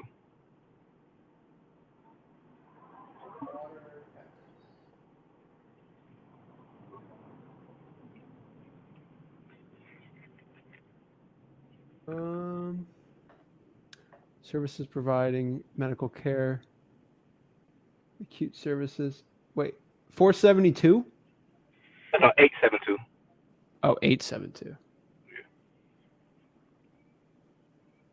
House Bill 872. 4872? Say it one more time. House Bill 4872? No, just House Bill 872. No 4. Oh, 872. Yeah, my bad. It's not popping up. I'm gonna have to go read it. I'll figure it out. Okay. Is it from the state of Texas? Yeah, Houston to be exact. When I requested the water records, the shut off water records, that's what they responded back with me like after like 10 days. I'd still try a FOIA and then look up the law and see. I'm gonna have to read it and see. Okay, and I responded with the FOIA. They haven't said anything back, but I guess we'll play it out. We'll see, man. Let's talk to the manager too. Say it one more time. Try to speak to the manager of the utility department if you can. Okay, all right, for sure. But yeah, I didn't have much questions. I was just tapping in for the accountability overall. Appreciate it, man. Thank you so much. Thanks, man. Oh, all right. We got hello, Jeremiah. Hello.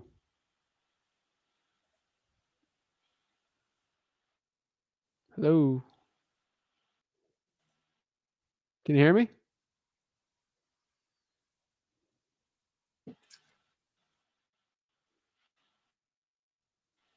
Yo, can you hear me? All right, Jeremiah. Hop off, and then hop back on. See if that works. Yo, Montel. What's going on, Zach? I'm blessed, man. How are you? Good, man. So I actually kind of forgot what I was going to tell you. So I've been on here with you before. You were with your dad before. And you guys told me, do you remember me? Yeah. Probably not. Well, you guys told me to drive for dollars to get my leads, right? So like where I am, I'm kind of like, I'm kind of in the middle of nowhere. So like anywhere that I need to go, I need to drive on the highway to get. So every time that I drive, like I don't see like distressed properties. Like I see like newly constructed buildings that are like super nice, and you can't wholesale those. What county are you in again? I'm in Harris County. Harris County. Yeah. All right. So, how far are you from Katy, Texas? Like 25 minutes. That's a good place there. Yeah. Western side of Houston. Go to Facebook groups, man, and see where, like I've said, where people are posting deals, and then do those zip codes. Don't do your local area then. Yeah, because I Try am to live in a decent area. Yeah. Right? Kind of. Yeah, like near Cyprus. It's like super nice houses. Yeah. Okay. Yeah. You're in a decent area, man. You're not wholesaling where you live. I don't wholesale where I live. Yeah, I'm honestly thinking about doing virtual because I live in. I'm originally from Illinois, so I'm going back home for the summer. But you did tell me to hit this guy up. I think his name was Douglas. Yeah. Aguilar? Yeah. I was like trying to like see like where I could go to like because I know he gets a lot of driving for dollars like leads, and he was being like super vague. Like you could tell that he didn't want to help. I just want to give you his best place. Yeah, I know. Which is I totally understand. But I just like and I didn't want to buy PropStream, but I actually did, and there's like just too many leads on there. I don't even like know what to go for. Okay. I've been cold calling it too, but bro, like I can say I've cold called at least like 70 people. Like no one answers. The time that someone did answer, they cursed me out and I've been trying to do SMS. No one's like, I just don't even know what to do right now. Government lists. So like, could I share my screen and can you like? What do you need help with? What do you need help with? So I'm on the county clerk website right now. Okay. I have like a whole bunch of. I have an entire list of probates, but it's just like a lot. I don't even know what to look for. I don't know if I'll let you share your screen on here. There's an option, but share it then. You gotta go quick though. Yeah. Gonna help talk to more people. Yeah, I know the Heat game's coming on too. Can you see my screen? Yeah. Oh. So, yeah, there's like a lot of things. All right, let's do this real quick. Top one right there. This one? Ellen Watkins Fern. Yeah. Look up Ellen Watkins Fern on the property appraiser. Property appraiser. Ellen Watkins Fern. What do I do? Harris County property appraiser? Yep.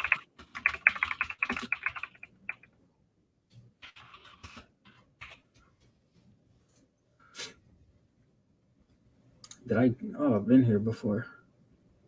And I search her name? Yep.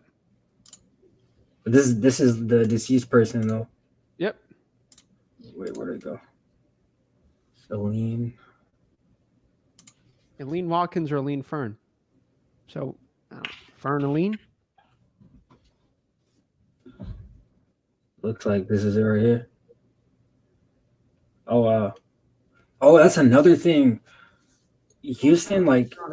Keep going down. That's on Eileen. You're on the B's.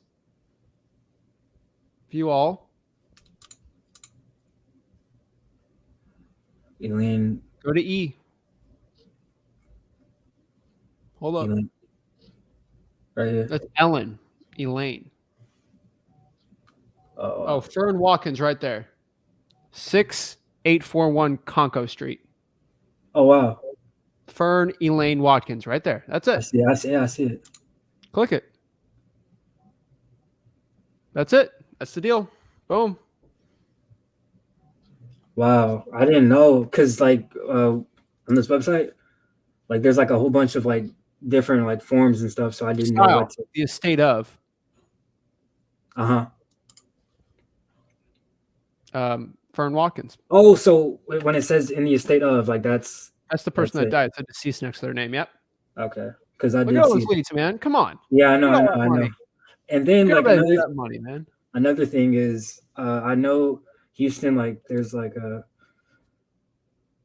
deals, like I try to, like when I go for my leads and stuff, like I try to stay under like 150 because I like the houses are like insanely expensive, and I know if I was a cash buyer I wouldn't want to pay more than that.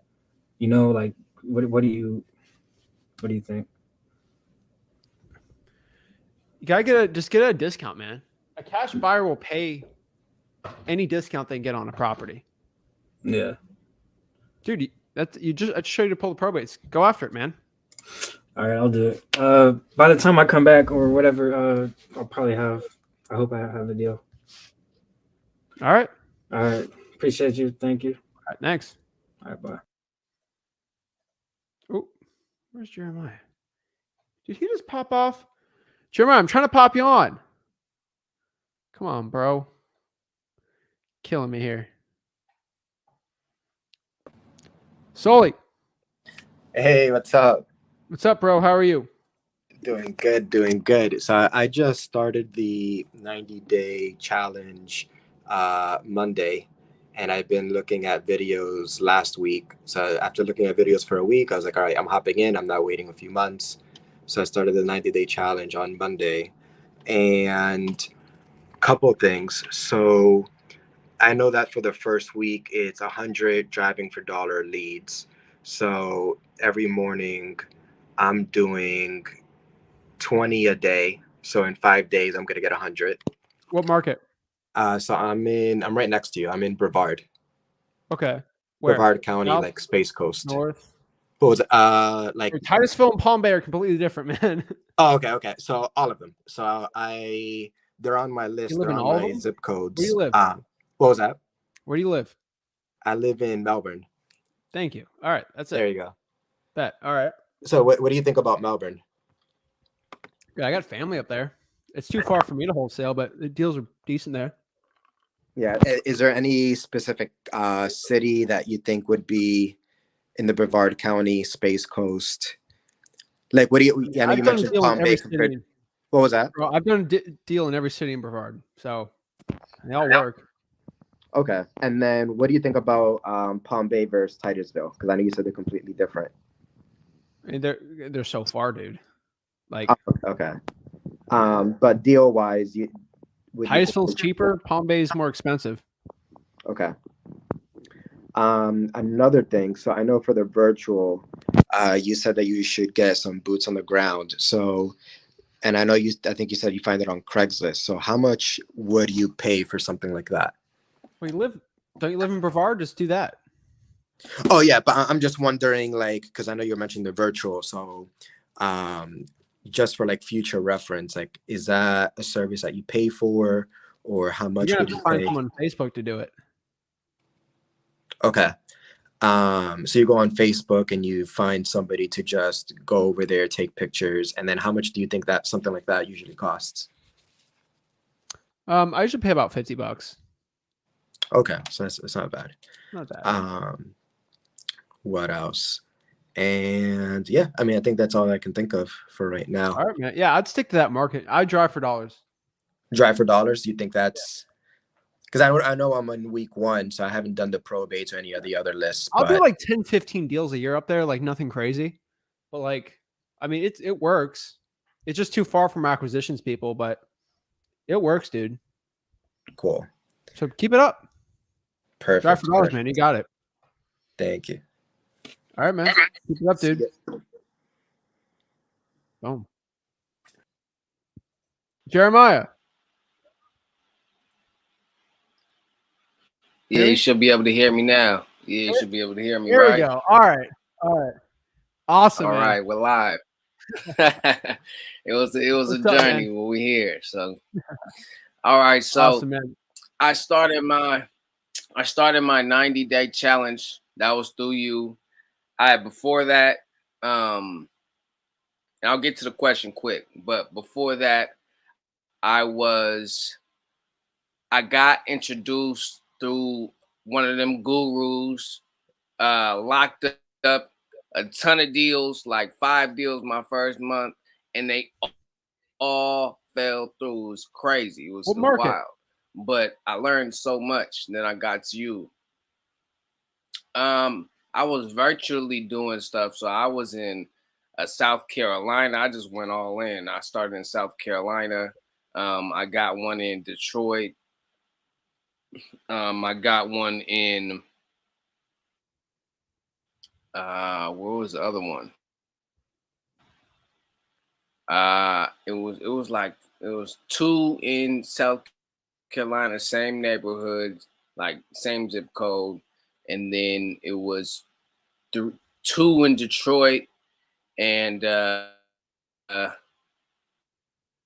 and for one of them, the seller,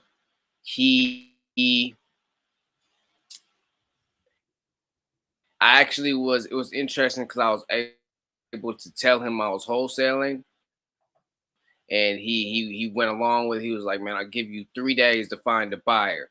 And I mean, I found a buyer in 3 days. I had like 7 people go through the house, so I thought I was hot stuff.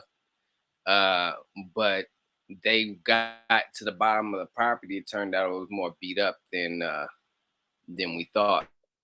So like flooded basement and everything. So those fell through, but hey, I'm here now, and I'm ready. What market do you live in? Did that all make sense? Yeah, what market do you live in?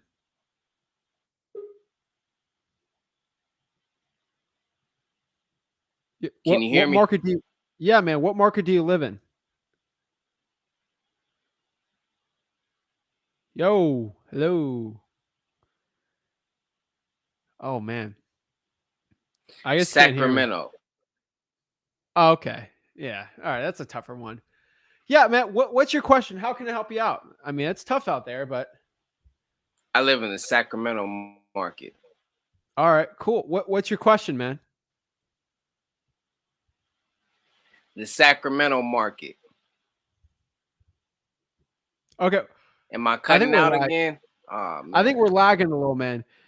Do me this. I'm gonna write this down. I can hear DM you. me. I can hear you fine, man. What question you got? Yeah. I want to know how to pull arrest records. Okay. Well, you usually get from the sheriff's website, or you have to go call them and get the sheriff's website from them.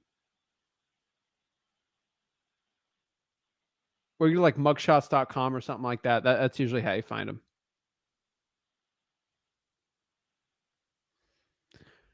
All right, bro. It's not popping up, so I can't even hear you. So Jeremiah, DM me, and I'll go DM you after this. All right. Halftime of the Heat game.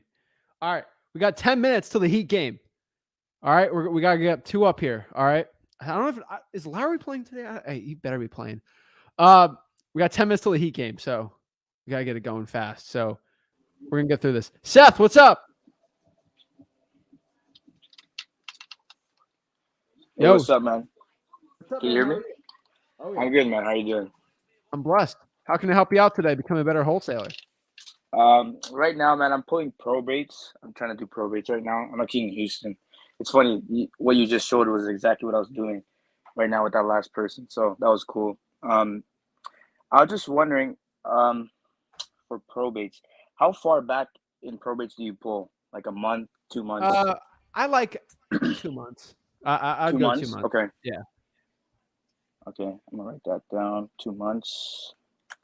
And how do you feel about like when the decedent, like the person who's deceased, what if the applicant or the executor lives in that same house? Would you still contact that person? Yeah. Yeah, you would. Okay. Yeah. I guess they would. Yeah. Yeah, maybe just want to get rid of the house and get out of there. Yep. Okay, cool. And then just one last question. How do you schedule like your follow-ups in Podio? Who do you know to put in the follow-up sequence? Because So it feels like if it you takes a lot of time. So if you need to follow, I mean, follow-up's kind of like, I don't know, it's hard to explain to a point. It's like, hey, I'm talking to you and you're ready to sell the house. Oh, call me back in this time. Then you put them on the follow-up. To technically do it, look at the Podio tutorial at freewholesaling.com. I just add a task and then it's a reminder for the task. That's how I kind of do the follow-ups. Add task. Okay. So once I know I'm going to talk to this person later on, just put them in there. Yep. Okay, cool. Perfect. All right, well, that's pretty much it, man. I don't want to take too much of your time. I know there's other people waiting, so. But All right, thank well, you. I really hop back on appreciate tomorrow it. if you need to talk, got questions. We're always here to help, dude. Appreciate it, man. Thank you, guys are man. killing it. Thank you. All right. Varen, Varun?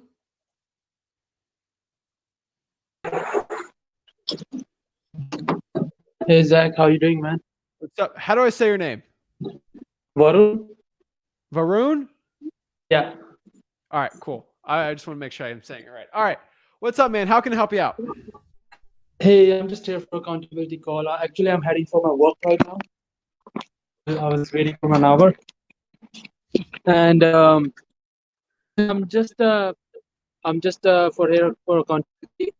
The thing is, I am still just it's my 11th day. I'm still learning all the stuff from wholesaling.com, right? Your course, that's a huge value there. And I talked with your dad, Rick, right? I posted this that I'm in Canada, and I tried wholesaling like last 6-7 months here. I actually bought my property, so I was able to replace one of my job.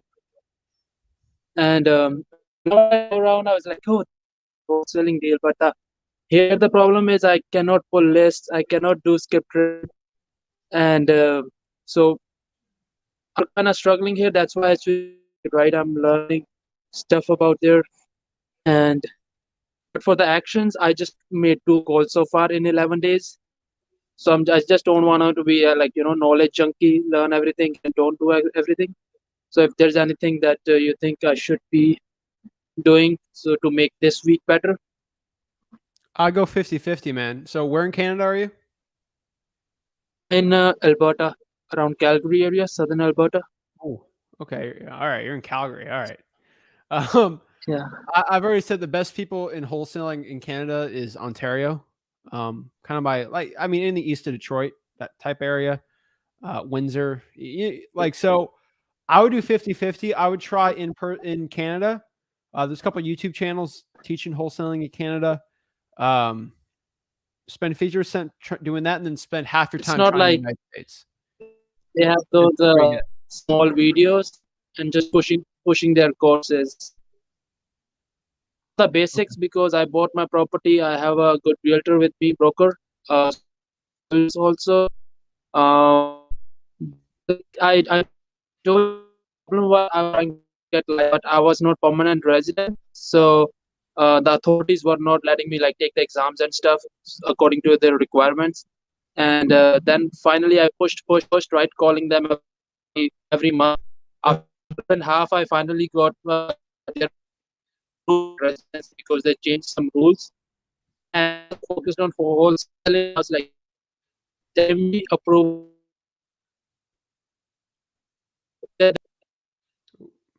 Thing cut off. Y'all gotta get your internet up, man. Brandon. Zach, how you been, man? What's up, man? It's been a long time. But I closed that deal that you guys helped me. Appreciate it. Awesome, man. Yeah. Congrats, dude. How much was that? 20K. 20K. Oh my gosh. Yeah, man. Woo! Let's go. Congrats, Yeah. man. How's it feel? Feels fantastic. I proved the fam wrong. They didn't believe in the whole real estate thing, and they're like, wow. Showing my dad the check. Wow, I can't believe it. I'll keep Yeah, doing man. So I'm in the market of Tampa, Florida now, and I got 2 questions for you now. I want to keep it too long. One, it's on probate, and the second is on cash buy.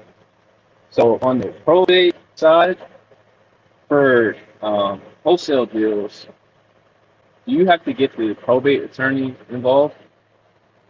In Florida, it depends on how far the probate is, but usually yes. Okay. And where would you go to find?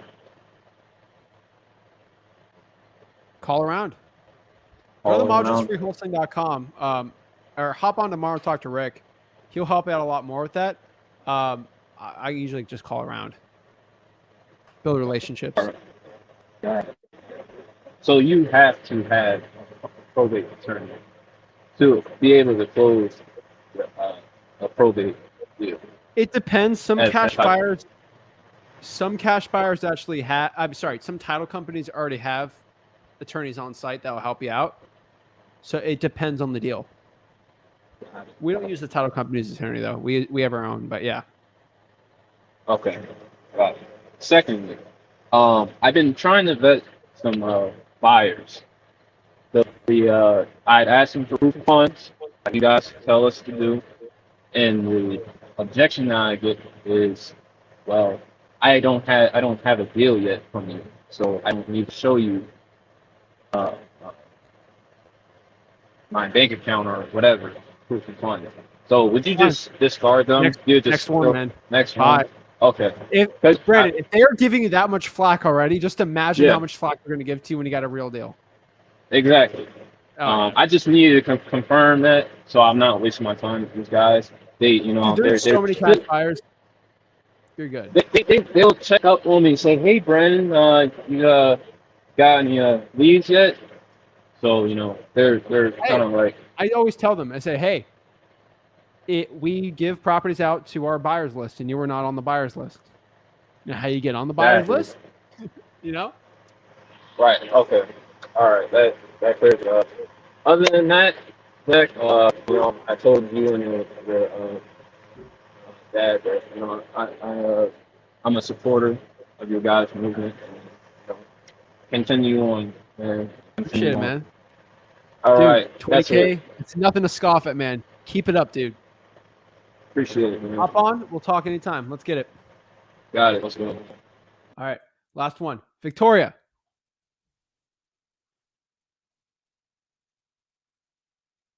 All right. I'm going to watch the Heat game. We're going to win this one. See if Larry's playing. But, guys, I appreciate everyone watching this. Smash that like button. Subscribe. Let's get it going with Rick tomorrow. See you guys soon. We're talking about wholesaling regulations and how to stay away from it and get it going. Appreciate it, guys. All love. Appreciate it. Go to freewholesaling.com.